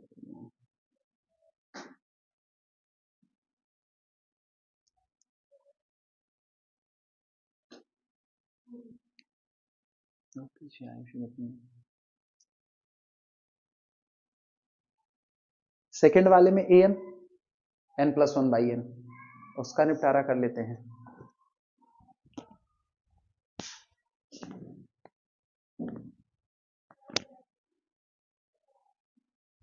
चलो second में देखना, second given sequence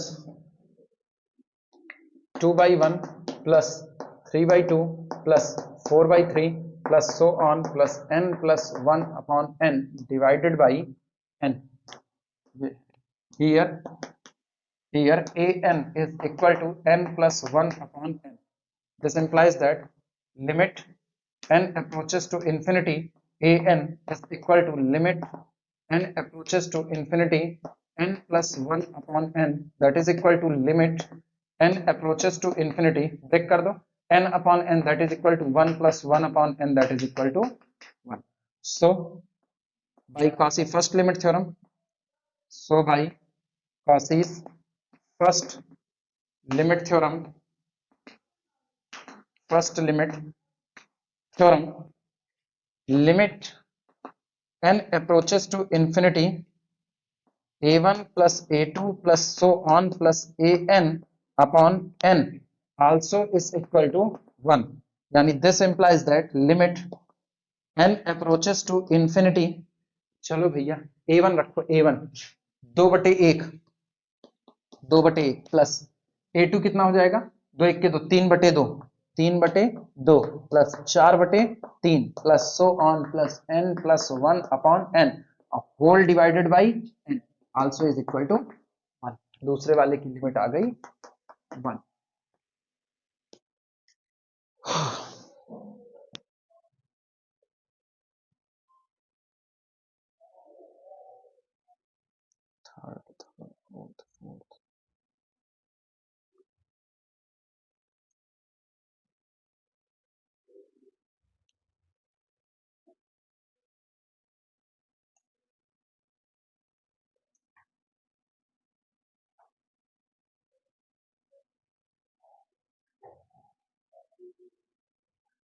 ये वाला पता चल रहा है, दोनों थ्योरम का एक में मर्ज कर दिया है ना। अंदर वाला जो है, अंदर वाला इसकी लिमिट निकलेगी किसके दम पे, फर्स्ट लिमिट थ्योरम या सेकंड लिमिट थ्योरम, सेकंड से। अब पूरे वाले की किसके, फर्स्ट लिमिट थ्योरम के दम पे। बस काम बन गया अपना। हाँ 0 छोड़ दें, ये वाला कौन सा, इसकी लिमिट कितनी आएगी इसकी बताओ, n⁴ 1/n 1 आएगी, ठीक। तो a1 plus a2 plus a3 plus an divided by n, उसकी भी लिमिट कितनी बैठ जाएगी, 1 बैठ जाएगी। कौन सी फर्स्ट लिमिट थ्योरम से, क्लियर हुआ। तो ये वाला भी हो जाएगा मेरे ख्याल से, 0 आएगी, क्योंकि इसकी लिमिट आपका an कितना हो गया 1/n² और उसकी लिमिट कितनी हो गई 0। तो टोटल डिवाइडेड बाई n, इसकी भी लिमिट कितनी हो जाएगी 0। छोड़ दे दोनों, सच गए। इसकी लिमिट ऐसे लिख दे रहे हैं, इसकी लिमिट आ जाएगी 1 और इसकी लिमिट आ जाएगी 0। ये पैटर्न देखो 0 1 1 0। हाँ हो गया, ठीक इसी पर फिर रोक दो। हाँ हाँ हाँ इसी पर रोक दो, ठीक। बाकी बातें फिर करते हैं।